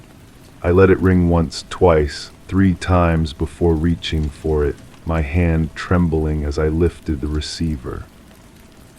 "You found everything." Her voice was calm, unsurprised, as if she'd been expecting my call even though I hadn't called her. "Where are you?" I asked, though I wasn't sure I wanted to know the answer. "Close by. I've been watching, making sure you understood. It's important that you understand before we proceed." "Proceed with what?" "With what you agreed to, what you signed for, what you asked me to help you with." I looked down at my hands, trying to remember making that choice, trying to access the memories that felt so close but remained frustratingly out of reach. I don't remember asking for this. "Memory is unreliable," she said, her voice gentle but firm. "Especially when people are under stress, when they're facing problems they can't solve on their own. You came to me because you needed help, and I provided it. The documentation is all there, properly signed and witnessed." "The people in the photographs," I said, "the ones who disappeared, did they all ask for help too?" There was a pause long enough for me to hear the sound of traffic in the background, the same ambient noise that had been on the answering machine message. Everyone who participates in the program does so voluntarily. That's very important to me, professionally and personally. I don't help people who don't want to be helped. But they don't remember agreeing to it. Memory is complicated. People remember what they can handle remembering. Sometimes that's everything, sometimes it's nothing, sometimes it's something in between. The important thing is that the choice was made freely, with full understanding of the consequences. I closed my eyes and tried to think, tried to separate what I knew from what I felt, what I remembered from what I feared. The evidence was all there, documented and filed and properly authenticated. My signature, my choice, my decision to disappear from a life that had become impossible to continue. But something was wrong with the picture, something that didn't fit with the careful documentation and professional procedures. If I had agreed to disappear, if I had signed the contracts and made the arrangements, then why was I discovering it all now like a detective investigating a crime? Why hadn't I simply been told what was happening and when? Where do I go? I asked finally. If I'm supposed to disappear, where do I go? That depends, she said, and I could hear something different in her voice now, something that might have been sadness or regret, on whether you still want to go through with it. The arrangements can be unmade, the contracts voided, the process stopped, but only if you're certain that's what you want. And if I stop it, then you go back to your life, to the problems that brought you to me in the first place. Nothing changes except that you'll remember this conversation, this choice, this moment when you could have been free. I looked around the room again, seeing it now as a crossroads rather than a crime scene. The clock continued its irregular ticking, the photographs continued their silent watching, the house continued to hold its secrets and its possibilities. Outside, the world continued to spin through its routines and obligations, its endless cycle of problems and responsibilities and disappointments. How long do I have to decide? As long as you need. Time isn't really a factor in this kind of decision. But even as she said it, I could hear the grandfather clock chiming again, its deep tones seeming to count down something that couldn't be stopped or delayed. The shadows in the room were growing longer, the light outside was changing, and I could feel the weight of approaching darkness like a physical presence. I set the phone down without saying goodbye and walked back to the window. The curtains fluttered again, responding to that breeze I couldn't feel, and I realized that the choice had already been made, had been made long ago in an office I could barely remember by a person I was no longer sure I had ever been. The grandfather clock struck one final time, its hands moving forward to mark 4:15, and in that moment I understood that time had indeed been a factor, that the decision had been made for me by the simple act of staying too long, of learning too much, of seeing too clearly what I was supposed to accept without question. The house settled around me with a sound like a sigh, and I knew that I had become part of its collection, another figure carefully edited out of the photographs, another file in the basement cabinet, another successful case in a program that helped people disappear from lives they could no longer bear to live. But as the darkness gathered outside and the silence deepened inside, I found myself wondering story 7. It always happened in the early evening, like a choreographed event of daily life. The stairs in the old building creaked predictably under the weight of its residents, a series of soft groans marking their descent. Particularly the fourth step would moan a degree louder, a unique pitch that served as a subtle reassurance that all was as it should be. Recently, however, the sequence shifted. Sometimes the sound was absent, and other times it seemed softer, as if the step had forgotten its cue. I couldn't quite place why it bothered me, but last night the stairs were utterly silent. And now there's a faint scratch upon the riser, something that wasn't there before. I find myself returning to that scratch, running my fingers along its shallow groove. The wood feels different there, newer somehow, as if something had been carefully scraped away. When I close my eyes, I can almost hear the sound it might have made a deliberate, patient scraping in the dark. But that's impossible, isn't it? I would have heard it. I hear everything in this building. The silence began 3 weeks ago, though I'm not certain of the exact moment. Memory has a way of folding in on itself, creating false edges where none existed. I remember standing in my doorway, listening for the familiar symphony of evening returns. The mailman had come earlier than usual that afternoon, his heavy boots announcing themselves on each step with military precision. But when evening arrived, when the residents should have been climbing back up to their separate lives, there was nothing. First, I thought it was coincidence. Perhaps everyone had decided to stay out later, drawn by some communal impulse I hadn't shared. The building has always been a creature of habit, and we who live within its walls have learned to move in rhythm with its moods. The heating pipes sing their metallic lullabies at precisely the same moments each night. The elevator wheezes to life with clockwork regularity. Even the way sunlight moves across the lobby floor follows a pattern I could trace with my eyes closed. But patterns, once broken, reveal their fragility. I started keeping track, though I wouldn't call it surveillance.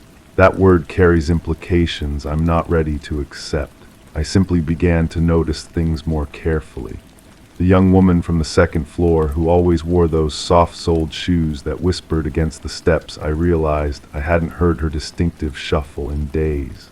The elderly man from the third floor, whose cane tapped out a Morse code of careful navigation, his rhythm had vanished as well.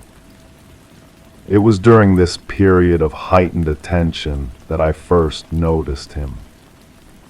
He appeared in the lobby one afternoon, studying the mailboxes with an intensity that seemed disproportionate to the task. Not reading the names exactly, but examining the metal itself, the way the light caught the brass numbers, the small imperfections in the paint. His fingers traced the edges of each box as if he were reading Braille, searching for information that couldn't be found through sight alone. I watched him from the stairwell, my own fingers gripping the banister with an unconscious tension. There was something deliberate about his movements, something that suggested he belonged here even though I had never seen him before.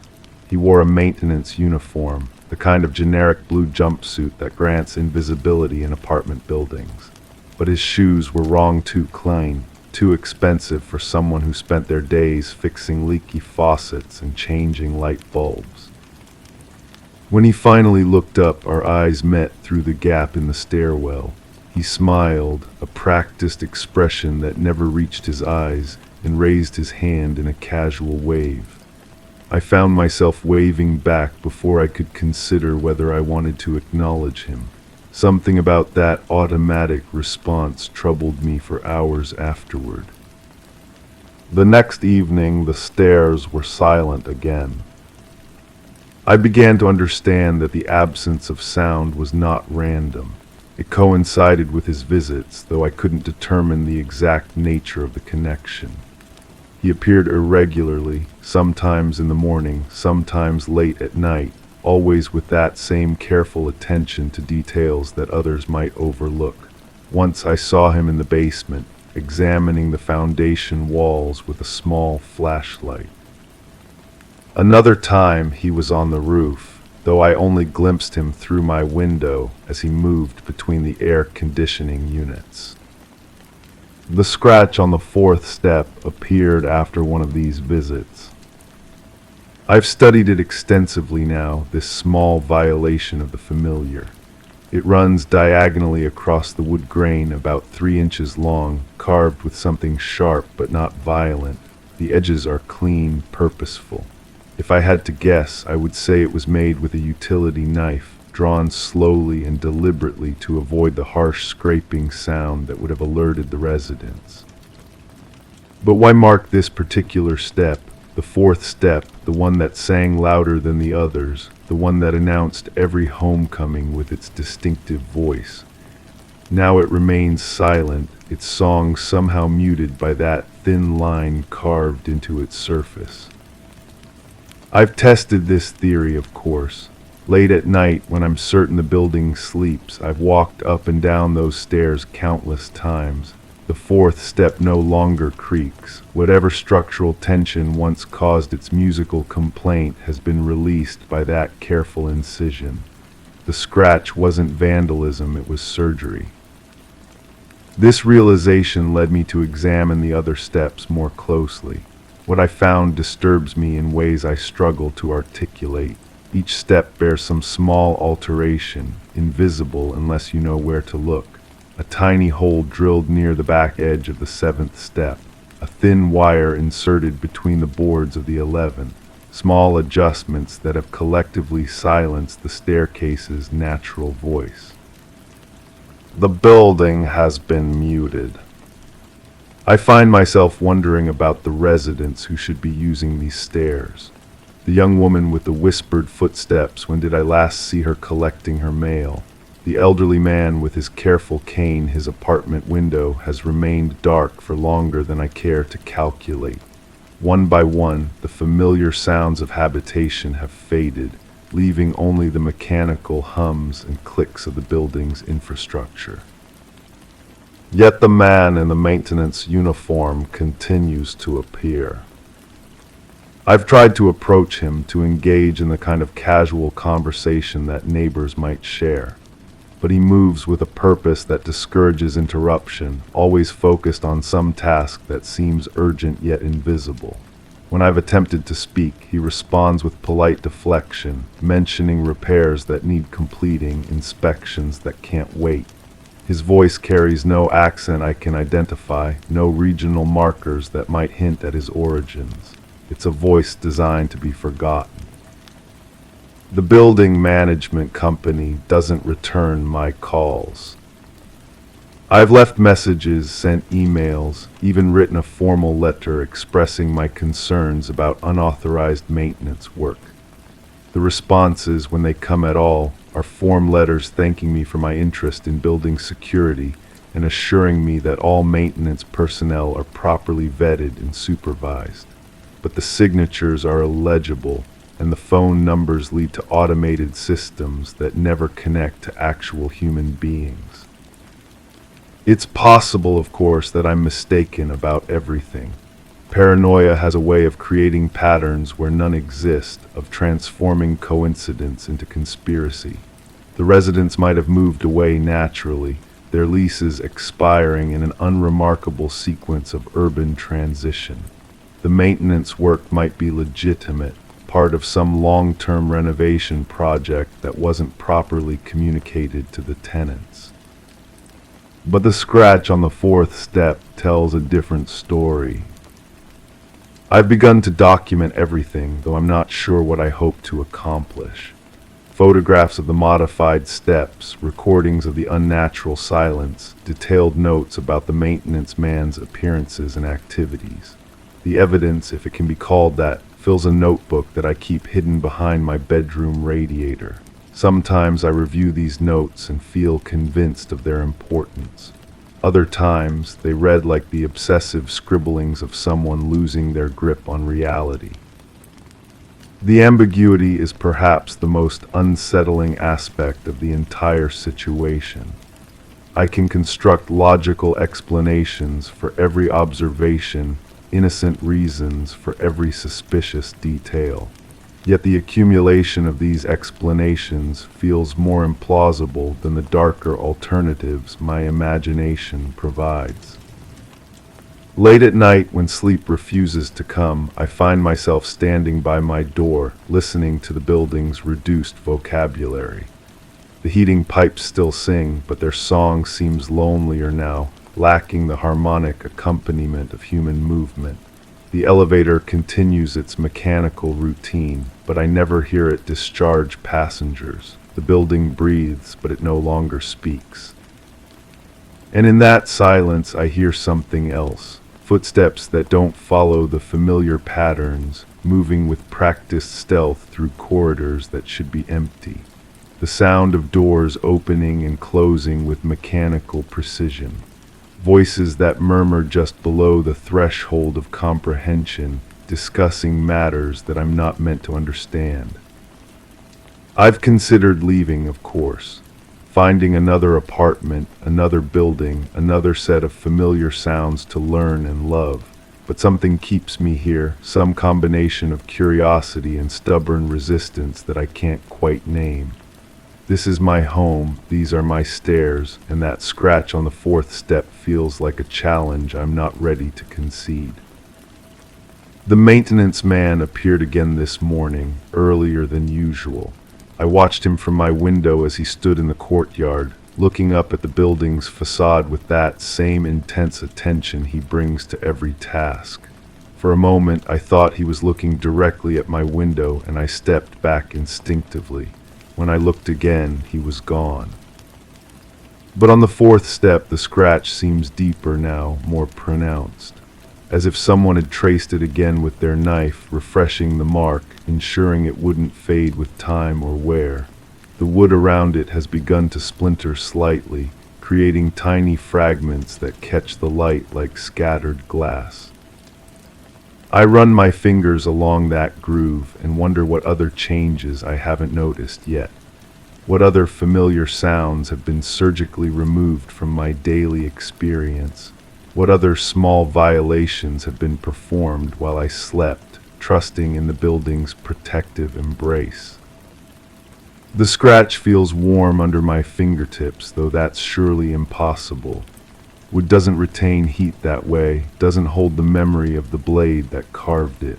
But as I trace its length, I can almost feel the hand that guided that knife, the careful pressure applied to achieve just the right depth, the patience required to work in absolute silence. And I understand with a clarity that frightens me that this is only the beginning. The scratch on the fourth step isn't an ending, it's a signature, a promise, a mark that says I was here and I will return. The building's silence isn't an absence, but a preparation, a clearing of the stage for whatever performance is yet to come. I find myself returning to that scratch, running my fingers along its shallow groove, wondering when the stairs will sing again and what new song they'll learn to sing. Story 8. I told them I had been in the garden all afternoon, that the sun was too inviting and that the afternoon air had lulled me into a peaceful doze. The officer scribbled it down, nodded in agreement, and moved on. Yet the sweet tang of lilies was tainted by a metallic tinge that clung to my fingertips. The soft hum of the bees seemed out of tune, as if carrying a note of urgency. Palms pressed into the damp earth still held traces of soil beneath my nails, yet the ground appeared undisturbed. The wind carried whispers brushing past my ear, hinting at the truth that lay beneath the surface. My shoes left marks on the grass, tracing a path I hadn't mentioned. The chill wasn't just from the breeze. The metallic smell returns to me now, sharp and wrong against the floral backdrop. I keep washing my hands, but it lingers. Was it always there, or did I notice it only after they asked their questions? Memory plays tricks when you're trying too hard to remember. There's a shovel leaning against the garden shed. I see it clearly, handle worn smooth from use, but I can't recall placing it there. The blade is clean, too clean maybe. Someone must have washed it. Was that me? The water from the hose runs cold against my palms as I stand there, but I'm not sure if this is happening now or if it happened before. You were alone all day, the officer's voice echoes in fragments. I nodded. Yes, alone, always alone in the garden. But there's another voice threading through my thoughts, familiar yet distant. Someone calling my name from the house, or was it from somewhere else entirely? The lilies are blooming late this season. That's what I told myself when I first noticed them, their white faces turned toward the sun like they were searching for something. But flowers don't search, they simply grow where they're planted. The soil around their stems is darker than the rest, richer somehow. Freshly turned earth has a particular smell, earthy and alive. This smells different. I remember kneeling beside the flower bed, my knees pressing into the soft ground. The sun was warm on my back, just as I told them. But there's a gap here, a space where something should be but isn't. like looking at a photograph with a piece cut out. The edges don't quite match up anymore. Did you hear anything unusual? Another question, another careful nod from me. No, nothing unusual, just the bees and the wind through the leaves, but there was something else, wasn't there? A sound that didn't belong, not quite a cry, not quite a whisper, something in between. The garden gate creaks when it opens. I know this sound intimately, have heard it countless times, but I can't remember if I heard it that day. The latch is stiff, requires a firm hand to work it properly. My fingers know the motion by heart, but my mind can't place when I last used it. There's dirt under my fingernails that won't come clean. I scrub until my skin is raw, but traces remain. The officer noticed my hands, I think, made a note about the gardening, how it explained the soil. But gardening doesn't usually leave that metallic scent. Plants smell green and alive. This is something else entirely. The bees were agitated that day. I remember that now, how they circled the hive in tight, angry spirals. Something had disturbed them. But what? I approached the memory carefully, like stepping on thin ice. The closer I get, the more it threatens to crack beneath me. We're just trying to understand the timeline. The officer's pen scratched against paper. I provided what I could, but time felt elastic that day. The sun moved across the sky, but I couldn't track its progress. Shadows shifted without my noticing. How long had I been in the garden? How long had I been alone? The shed door was open. I'm certain of this detail because I always keep it closed. Tools can rust in the damp air, and I'm careful about such things. But it stood ajar, revealing the dark interior where my gardening supplies wait in neat rows. Someone had been inside. Someone had taken something out. Water runs from the outdoor tap, clear and cold. I watch it pool in the watering can, remembering how I filled it that day. But the memory splits here, branches into two possibilities. In one, I water the flowers as planned. In the other, I use the water for something else entirely. Both feel equally real, equally false. The ground beneath the lilies yields easily to pressure, too easily. Established soil should be firmer, more resistant, but this gives way like it's been recently worked. The roots of the flowers seem shallow, as if they haven't had time to properly establish themselves. When were they planted? I should remember this, but the information slips away whenever I try to grasp it. You seem tired. The officer's observation wasn't quite a question. I was tired, bone-deep exhausted in a way that sleep couldn't touch. But tired from what? Gardening is peaceful work, meditative. It shouldn't leave someone drained like this, unless the work was different than usual, unless it required more effort than tending flowers. The metallic smell grows stronger when I close my eyes. It mingles with the lily scent until I can't separate them anymore. They've become one thing, this combination that makes my stomach turn. I used to love the garden, found solace in its quiet corners. Now something feels wrong about the whole space, tainted. There's a conversation I can't quite recall, voices drifting from the house while I worked outside. Two people talking, but I was supposed to be alone. The words are unclear, but the tone suggests urgency, maybe fear. One voice I recognize as my own. The other remains stubbornly anonymous, familiar yet unplaceable. The shovel's handle fits my grip perfectly. Years of use have shaped it to my hands, worn smooth grooves where my fingers naturally fall. But when I try to remember using it that day, the memory fractures. I see myself digging, but the purpose remains unclear. Planting flowers, moving soil, something else that required disturbing the earth. How well did you know them? The question catches me off guard.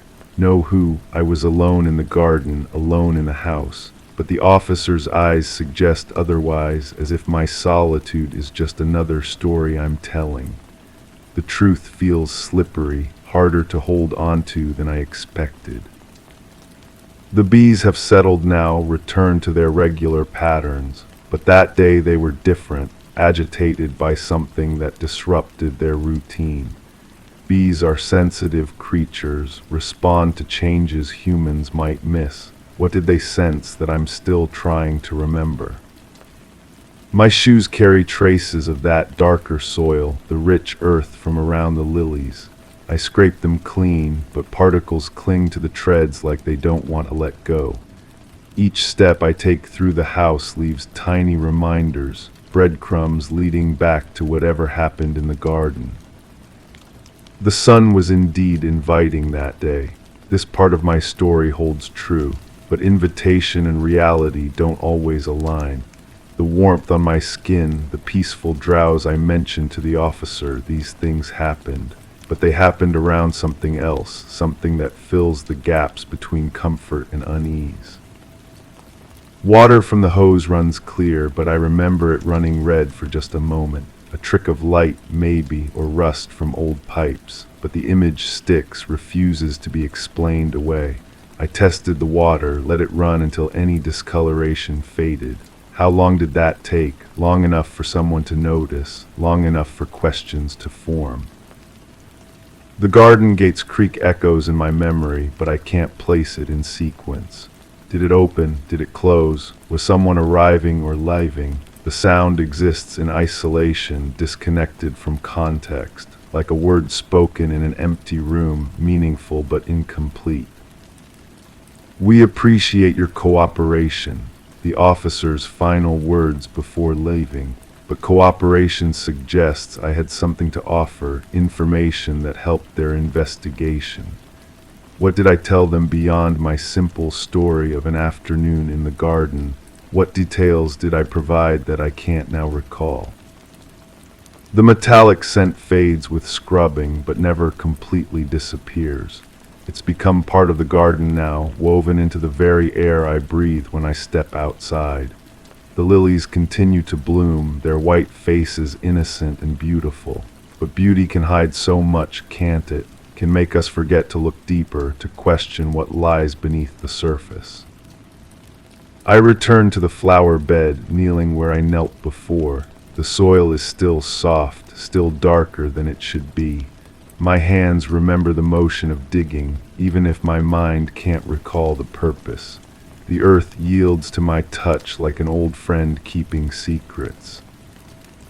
The bees hum their regular song now, but underneath I still hear that other note, the one that doesn't quite fit.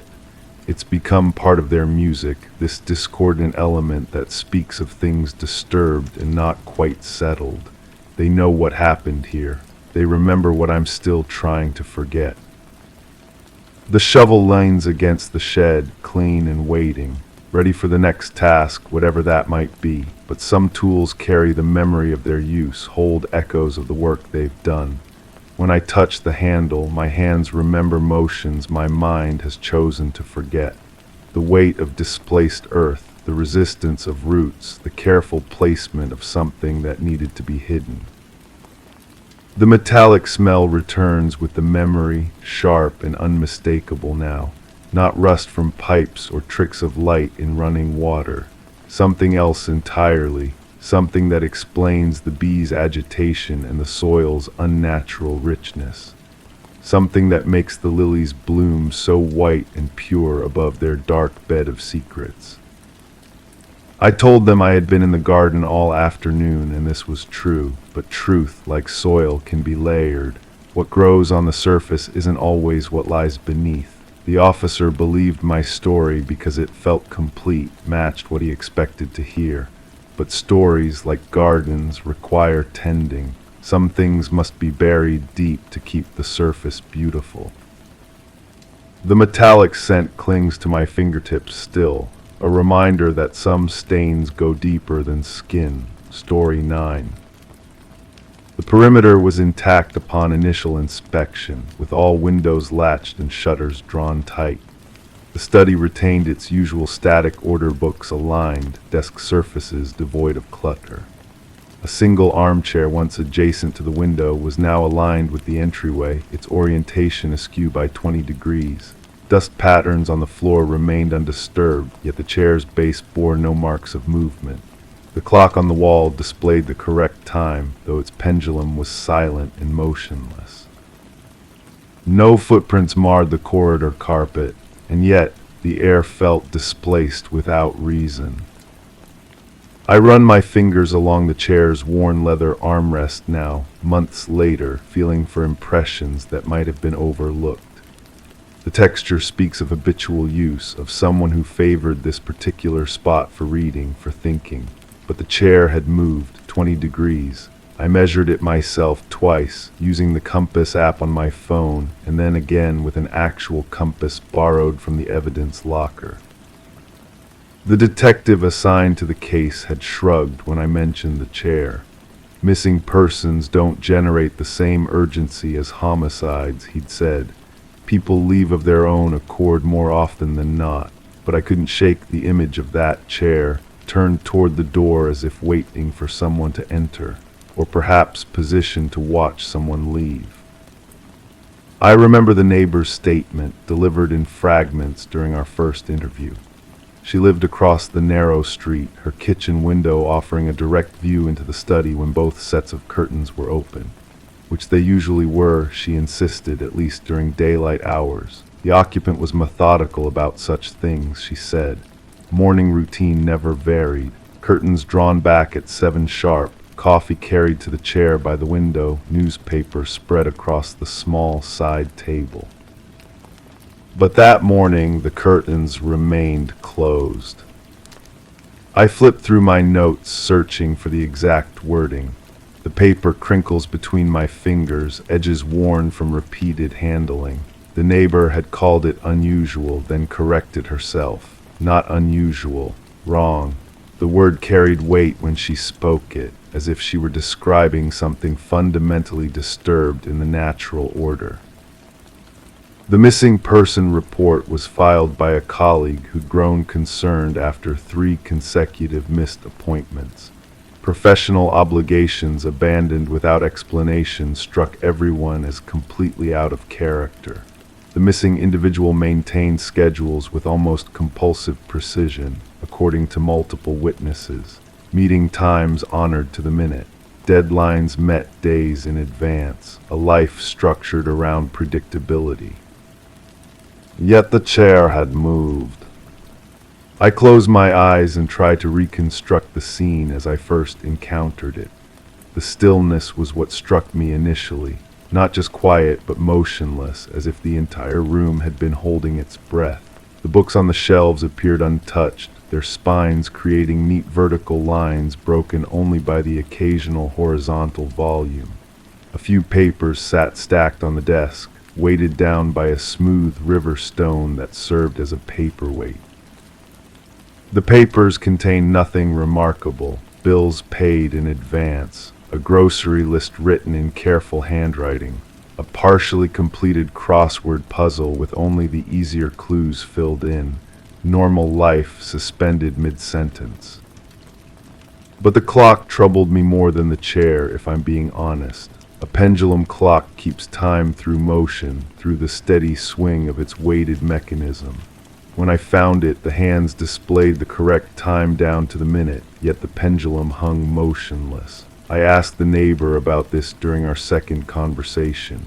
Had she noticed when the ticking stopped? The question seemed to unsettle her. She couldn't recall ever being aware of the clock's sound, she said, though she admitted her hearing wasn't what it once was. I researched pendulum clocks afterward, spending hours reading about their mechanisms. A clock can stop for various reasons. The pendulum might be knocked off its rhythm by vibration or movement. The weights that drive the mechanism might need rewinding. But for a clock to stop at precisely the correct time requires either remarkable coincidence or deliberate intervention. The colleague who filed the report provided additional details during our interview. Lunch plans had been arranged for the previous week. The missing person had suggested a specific restaurant, made the reservation personally, confirmed the time twice. But when the colleague arrived, no one was there.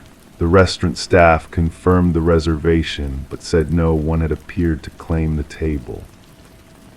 This struck me as significant, not the missed appointment itself, but the attention to detail preceding it. Someone planning to disappear voluntarily might neglect such arrangements, let them lapse naturally. But to make specific plans, to confirm details, suggested either a sudden decision or something that prevented following through. I return to the chair, always the chair. In my dreams, it moves on its own, rotating slowly toward the door while I watch from across the room. I wake with the sensation of leather under my palms, though I sleep on cotton sheets. The dream has evolved over time. Initially, the chair simply turned. Now in recent versions, I sense someone sitting in it, though I never see them directly, just the impression of weight of presence. The forensics team found no fingerprints beyond those expected. The missing person's prints appeared throughout the house, concentrated in areas of regular use. Kitchen surfaces, bathroom fixtures, door handles, light switches. But the chair's leather surface yielded nothing clear enough for identification, its texture too worn and porous to retain useful prints. I requested additional testing. Fabric fibers, hair samples, skin cells. The lab technician explained that leather furniture presents challenges for such analysis. The materials treatment process eliminates many trace elements. What remains often proves too degraded for meaningful examination. Still, they found something. A few strands of hair caught in the chair's wooden frame, near where someone's head might rest during extended sitting. The hair matched samples taken from the missing person's bathroom. Expected, routine, meaningless. But the lab technician mentioned something else. The hair showed signs of recent cutting, the ends sharp and clean rather than naturally tapered. Someone had trimmed their hair shortly before disappearing. I followed up with local salons and barbershops, showing photographs and asking about recent appointments. The missing person's usual stylist confirmed a visit approximately 1 week before the disappearance. Nothing unusual about the appointment, she said. Standard trim, same style maintained for years. But she remembered one detail that seemed odd at the time. The client had asked specifically about hair disposal, whether the shop kept clippings for any purpose. The stylist had laughed, assuming it was a joke, and explained that hair is simply swept up and discarded with other waste. Why would someone ask about hair disposal? The question has circled through my thoughts for weeks now. Concern about identity theft seemed far-fetched.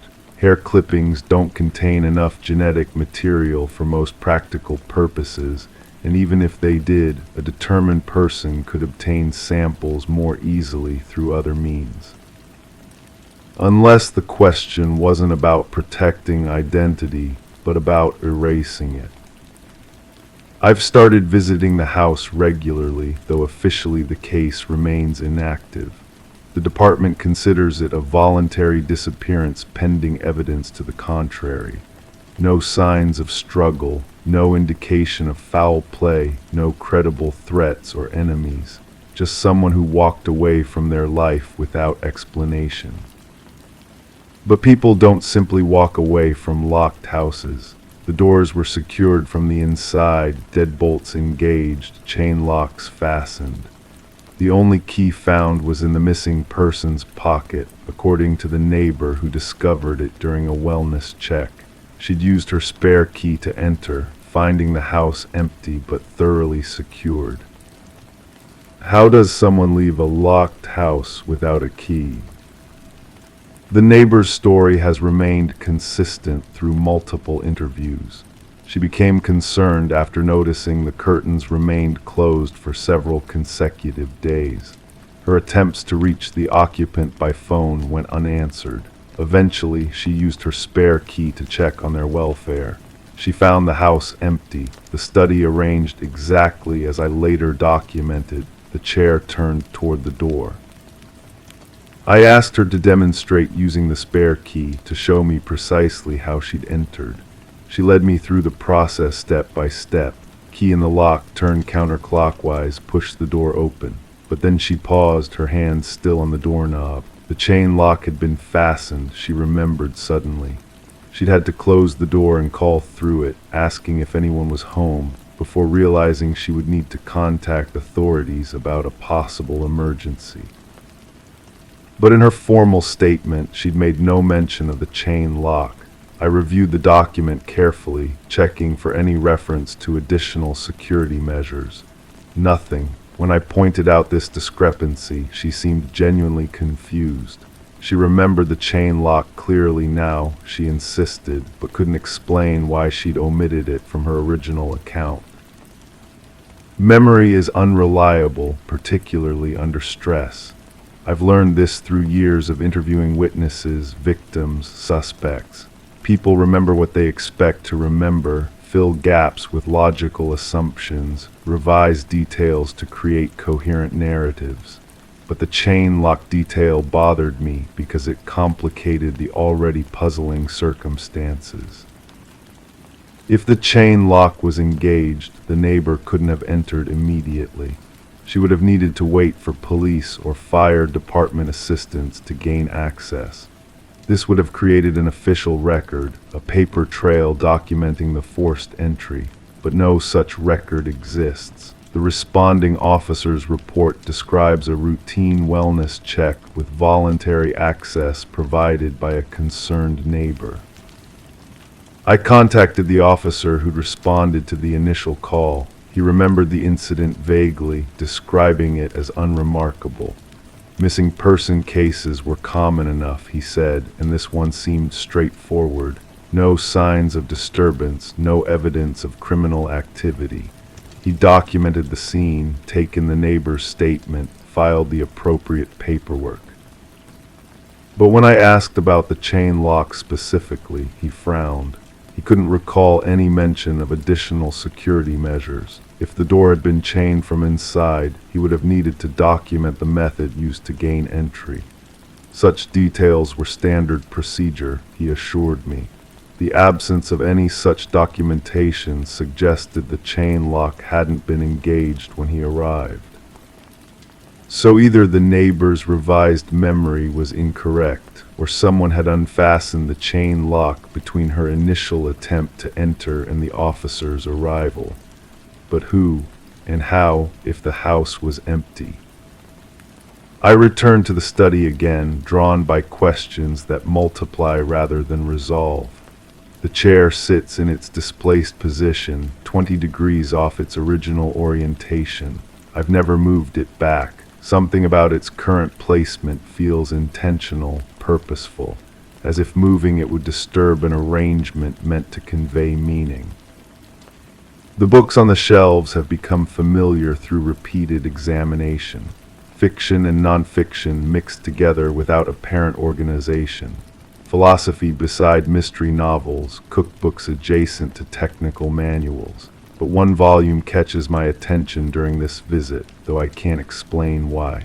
A slim book about memory and perception, its spine barely visible between larger volumes. I pull it from the shelf carefully, noting its position for replacement. The pages fall open to a heavily underlined passage about false memories and confabulation. The human brain, it explains, continuously reconstructs past experiences, filling gaps with plausible details that may never have occurred. We remember not what happened, but what we believe should have happened. The underlining appears to be done in pencil, the marks light but deliberate. Someone had read this passage carefully, thoughtfully. But when the book shows signs of regular use, pages softened by handling, spine creased from repeated opening, not recent reading, but sustained engagement over time. I photographed the marked passage before replacing the book in its exact position. The text raises uncomfortable questions about my own investigation. How much of what I remember about the case represents actual observation versus logical reconstruction? The chair's position, the stopped clock, the neighbor's conflicting statements about the chain lock. Are these genuine mysteries or artifacts of imperfect memory and assumption? The forensics report mentioned something I'd overlooked initially. Dust patterns throughout the house suggested normal habitation until approximately 1 week before the disappearance was reported. After that point, dust accumulation indicated minimal movement through the rooms. Someone had been present but inactive, or the house had been empty for several days before anyone noticed. This timeline aligned with the missed lunch appointment. The colleague had tried calling repeatedly after being stood up at the restaurant. No answer, no returned calls, no explanation. But if the house was already empty by then, who had made the reservation, who had confirmed the details twice? I requested phone records, though obtaining them required additional paperwork and justification. The department's interest in the case was waning as weeks passed without new leads. Missing adults have the right to disappear, I was reminded. Without evidence of foul play, investigation resources were better allocated elsewhere. But the phone records, when they finally arrived, revealed something interesting.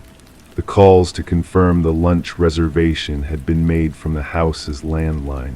The restaurant's caller ID system had logged the number, time, and duration of each call. Both calls occurred during the period when dust patterns suggested the house was unoccupied. Either the forensics analysis was incorrect, or someone had returned to the house specifically to make those calls. But why? What purpose would be served by confirming a lunch appointment you had no intention of keeping? Unless the calls weren't about the lunch at all, unless they served some other purpose entirely. I listened to my own voice on the recordings now, played back from the digital recorder I carry during interviews. The sound seems unfamiliar, distant, as if belonging to someone else. I hear myself asking questions, probing for details, pushing for clarity, but I also hear something else, an edge of obsession, perhaps. A fixation that may have moved beyond professional interest. The neighbor has stopped returning my calls. The colleague who filed the initial report requested that I limit further contact. Even the responding officer seemed reluctant during our last conversation, suggesting that I might benefit from stepping back from the case. But I can't step back, not when so many questions remain unanswered. Not when the chair sits 20 degrees off its proper position, turned toward the door as if expecting someone who never arrives. I've begun sitting in the chair myself during my visits to the house. The leather conforms to my body differently than it would have to the missing person, who was taller and broader than I am. But I can sense the impressions left by habitual use, the way the cushions yield in specific places, the arm worn smooth by countless hours of contact. From this position I can see the entire study, the bookshelf with its eclectic collection, the desk with its neat stacks of papers, the window with its drawn curtains blocking any view of the street beyond. But when I turn 20 degrees toward the door, my perspective shifts. Now I face the hallway, the path leading to the rest of the house, to the kitchen, the bedrooms, the exits. Someone had repositioned the chair to watch the door, to monitor who might enter or leave, but monitoring implies expectation, anticipation of movement. Why would someone expecting to leave forever care who might come looking? The answer comes to me gradually, not as sudden revelation, but as slow recognition of something I'd sensed but not articulated. The chair wasn't positioned to watch for someone entering. It was positioned to watch for someone leaving. The missing person had been waiting for someone else to go. This possibility reframes everything, not a solitary disappearance, but a coordinated departure. Not someone fleeing alone, but someone waiting for the right moment for another person to clear the area. The chair's position makes sense from this perspective, a vantage point for monitoring movement, for timing an exit. But who was the other person, and why the elaborate staging? I review the neighbor's statements again, searching for any mention of visitors, additional vehicles, unfamiliar faces. She described the missing person as solitary, private, polite, but not social. Few visitors, no regular guests, no romantic relationships that she'd observed. A quiet life lived without apparent complication. Yet someone else had been involved. The evidence points toward coordination, planning, mutual participation. The locked doors, the chain lock mystery, the confirmed lunch reservation made from an empty house. These details suggest not random disappearance, but orchestrated departure. I find myself returning to the book about memory and perception. The underlined passages reveal a pattern of interest in how people construct false narratives, how they convince themselves and others that fabricated events actually occurred. Someone had been studying the mechanics of deception, the psychology of misdirection. But deception directed at whom? The neighbor, the colleague, the investigating officers, or perhaps at someone else entirely, someone whose role in this story remains hidden. The house keeps its secrets despite my repeated visits. I've examined every room, cataloged every detail, photographed every surface. But houses don't reveal their truths willingly. They require interpretation, translation of physical evidence into narrative meaning. And I'm beginning to suspect that I've been reading the story incorrectly from the beginning. What if the missing person never left at all? The thought arrives unbidden, unwelcome, disturbing in its implications, but once considered, it explains certain anomalies, the dust patterns that suggested minimal movement rather than complete absence. The phone calls made from within the house during the period of supposed emptiness. The chair positioned to watch the door, as if monitoring for discovery rather than departure. But if the person never left, where are they now? I've searched every room, every closet, every possible hiding place. The house is not large. There are no basements, no attics, no spaces unaccounted for in my investigation. Unless I've been looking in the wrong places, unless the answer lies not in where someone might hide, but in how they might remain hidden while still being present. The stopped clock haunts my thoughts, a timepiece that shows the correct time despite its motionless pendulum. I've researched this phenomenon extensively, consulting horologists and repair specialists. They confirm that such precision would be virtually impossible without ongoing adjustment. Someone would need to reset the hands regularly, manually maintaining accuracy without allowing the mechanism to function normally. But why preserve the appearance of a working clock while disabling its actual operation? Why maintain the illusion of normal function while ensuring complete silence? Because someone needed to know the time but couldn't tolerate the sound.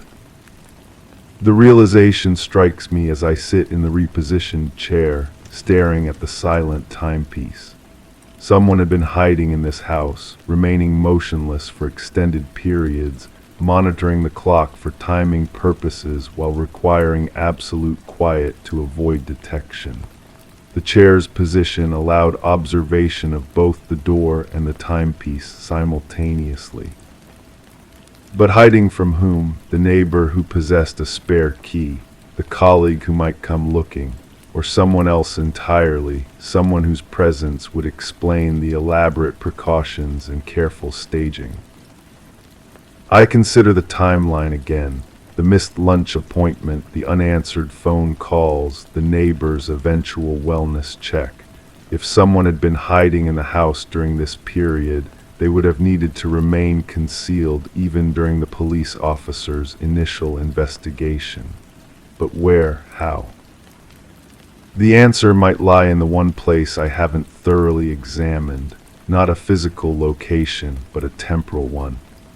the gap between the neighbor's first attempt to enter and the officer's arrival. During that window, someone could have left through a route that avoided observation, taking advantage of the confusion and activity to slip away unnoticed. But this scenario requires precise timing and intimate knowledge of the neighbor's habits and the police response procedures. Someone would have needed to predict exactly when discovery would occur and how the situation would unfold. Such planning suggests not desperate flight, but calculated execution of a predetermined plan. I return to the house one final time, though I'm no longer certain what I'm looking for. The study remains unchanged, the chair still positioned 20 degrees off its original alignment, but my perspective has shifted. I no longer see evidence of mysterious disappearance, but traces of elaborate performance. Someone had wanted this scene to be discovered exactly as it was found. The displaced chair, the stopped clock, the locked doors, the chain lock confusion. These weren't accidental details, but deliberately arranged elements designed to create specific impressions and questions. But performances require audiences. Who was meant to discover this tableau? The neighbor, the police, or perhaps someone like me, an investigator drawn into the puzzle by its apparent contradictions and mysteries. I photographed the study one last time, capturing every detail from multiple angles. But as I review the images later, I notice something I'd missed during countless previous visits. A faint mark on the wall behind where the chair originally sat, barely visible unless viewed from a specific angle. Not damage or wear, but a small symbol drawn in pencil, so light as to be nearly invisible. The symbol resembles a question mark, but inverted, upside down, as if someone had been asking not what happened, but what was supposed to happen, or perhaps marking the spot where questions end and certainty begins.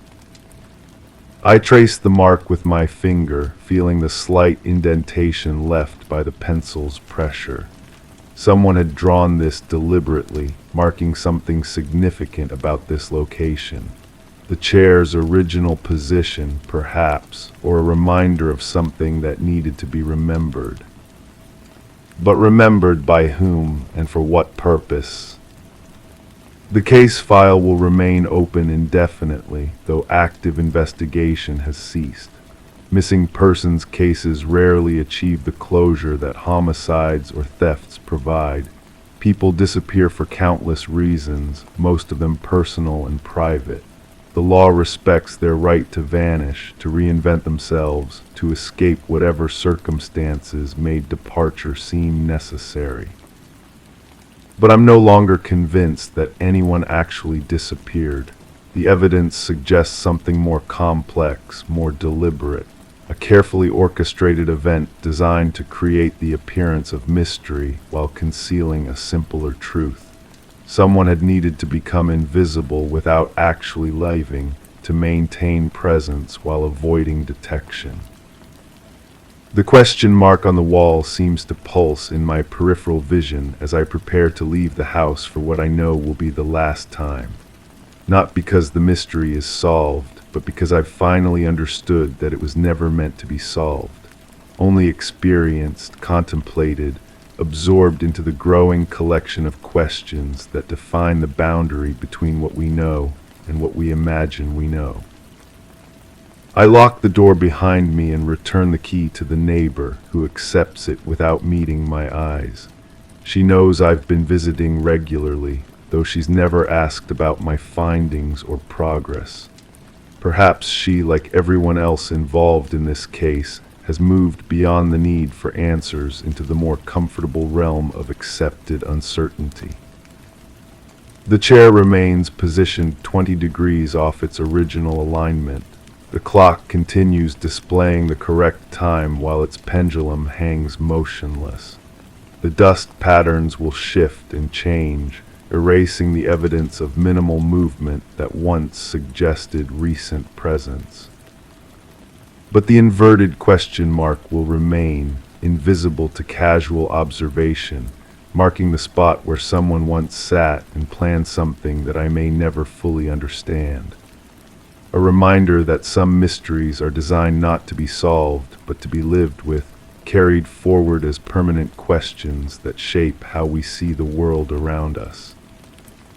I drive away from the house knowing that I'll think about this case for years to come, not because it remains unsolved, but because it has taught me something about the nature of truth itself. Sometimes the most important stories are the ones we never quite manage to read completely, the narratives that remain forever just beyond our ability to decode them. The missing person may have found exactly what they were looking for, not escape, but transformation into something more elusive than physical presence. They became a question without an answer, a story without an ending, a chair turned 20 degrees toward possibilities that exist only in the space between what happened and what we think we remember. Story 10. The front gate stood partially open at the time of inspection. Initial observations revealed no alterations in the exterior, and interior items were arranged with meticulous precision.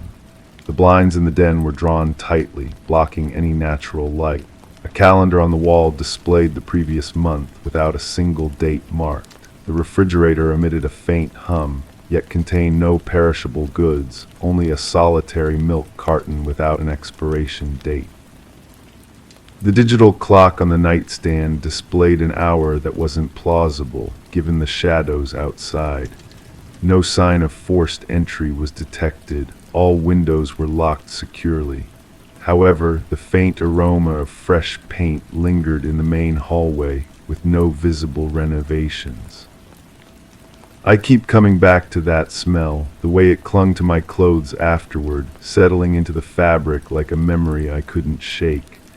Paint has a particular sweetness when it's fresh, almost medicinal, but there were no brushes anywhere, no dropped cloths, no cans tucked away in closets or under sinks.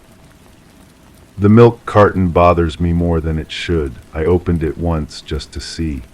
The liquid inside moved wrong, too thick, like it had been sitting there for weeks, but the smell was neutral, almost nothing at all. She used to arrange things in perfect lines, salt and pepper shakers exactly 2 inches apart, books spine-aligned with military precision. I thought it was charming at first, the way her mind needed order. Now I wonder if it was something else entirely. The gate mechanism was old, one of those heavy iron things that requires deliberate effort to move. It doesn't swing on its own. Someone had to push it open and then walk away, leaving it suspended between invitation and warning.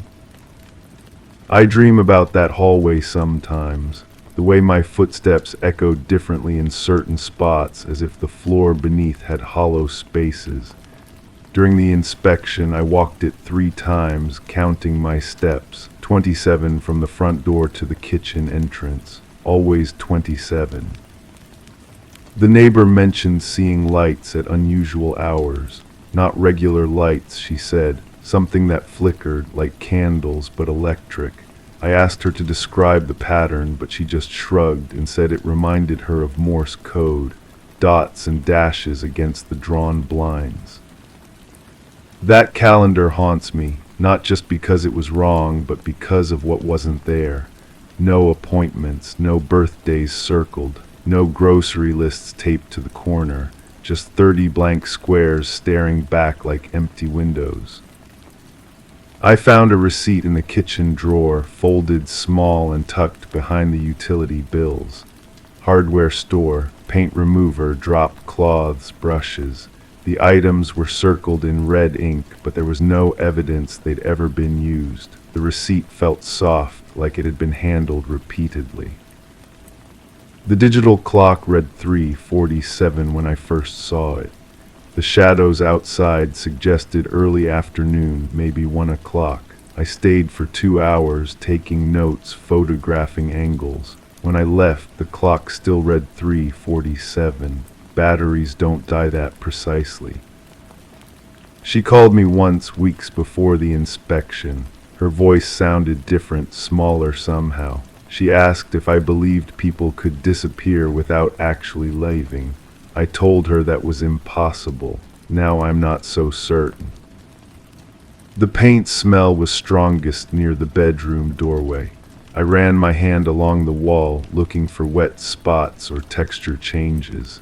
Everything felt normal, but my palm came away slightly tacky. Not wet exactly, more like the residue left by tape that's been removed. There were photographs on the mantel, but they were all turned face down. 7 frames in total, arranged in a perfect arc. I lifted one corner of the largest frame. The glass was clean, but there was nothing underneath, just the cardboard backing, pristine and unmarked. The milk carton's label was generic, the kind you see in discount stores. No brand name, just simple black text on white paper, but the text was slightly blurred, as if it had been printed on a home printer running low on ink. I keep thinking about the way she organized her closet, clothes arranged by color, then by length, hangers spaced exactly 1 inch apart, but there were gaps in the sequence, spaces where items should have been. The empty hangers remained, maintaining the pattern. The front gate's hinges were well-oiled despite their apparent age. They moved silently when I tested them, no squeaking or resistance. Someone had maintained them carefully recently, but the house felt abandoned, untouched. My partner thinks I'm obsessing over details that don't matter. He says houses feel strange when they're empty, that our minds fill silence with suspicion. But he wasn't there. He didn't smell that paint or see how the shadows fell wrong in every room. The refrigerator's hum had a rhythm to it, almost like breathing. I recorded it on my phone, played it back later at different speeds. Slowed down, it sounded almost like whispers, sped up like urgent tapping. She mentioned painting once months ago, said she was thinking of changing the color in her hallway, something warmer, she said, something that would make the space feel more alive. I told her beige was classic, safe. She laughed and said safety was overrated. The inspection took 4 hours, but it felt like minutes. Time moved strangely in that house, like the air itself was thick with waiting. I kept checking my watch, certain the hands were moving too slowly or too fast. There were no personal items in the bathroom. No toothbrush, no medications, no towels on the racks, but the mirror was spotless, recently cleaned. I could smell the glass cleaner underneath the paint fumes. The neighbor's story keeps changing.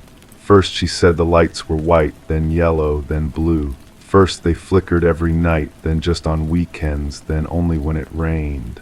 Memory is unreliable, but her certainty never wavered. I found myself returning to that house in my thoughts, walking through rooms that felt more familiar each time I remembered them. The layout made sense in my mind now, like a map I'd memorized, but I'd only been there once. The milk carton sits in evidence storage now, tagged and sealed. But sometimes I wonder if it's still humming in there, keeping time with some rhythm only it understands. The gate stands closed now, locked with a chain that wasn't there before, but I can still see it in my mind, hanging open like a question mark against the sky. And that smell, that sweet chemical smell, follows me home each night, settling into my dreams like paint soaking into wood.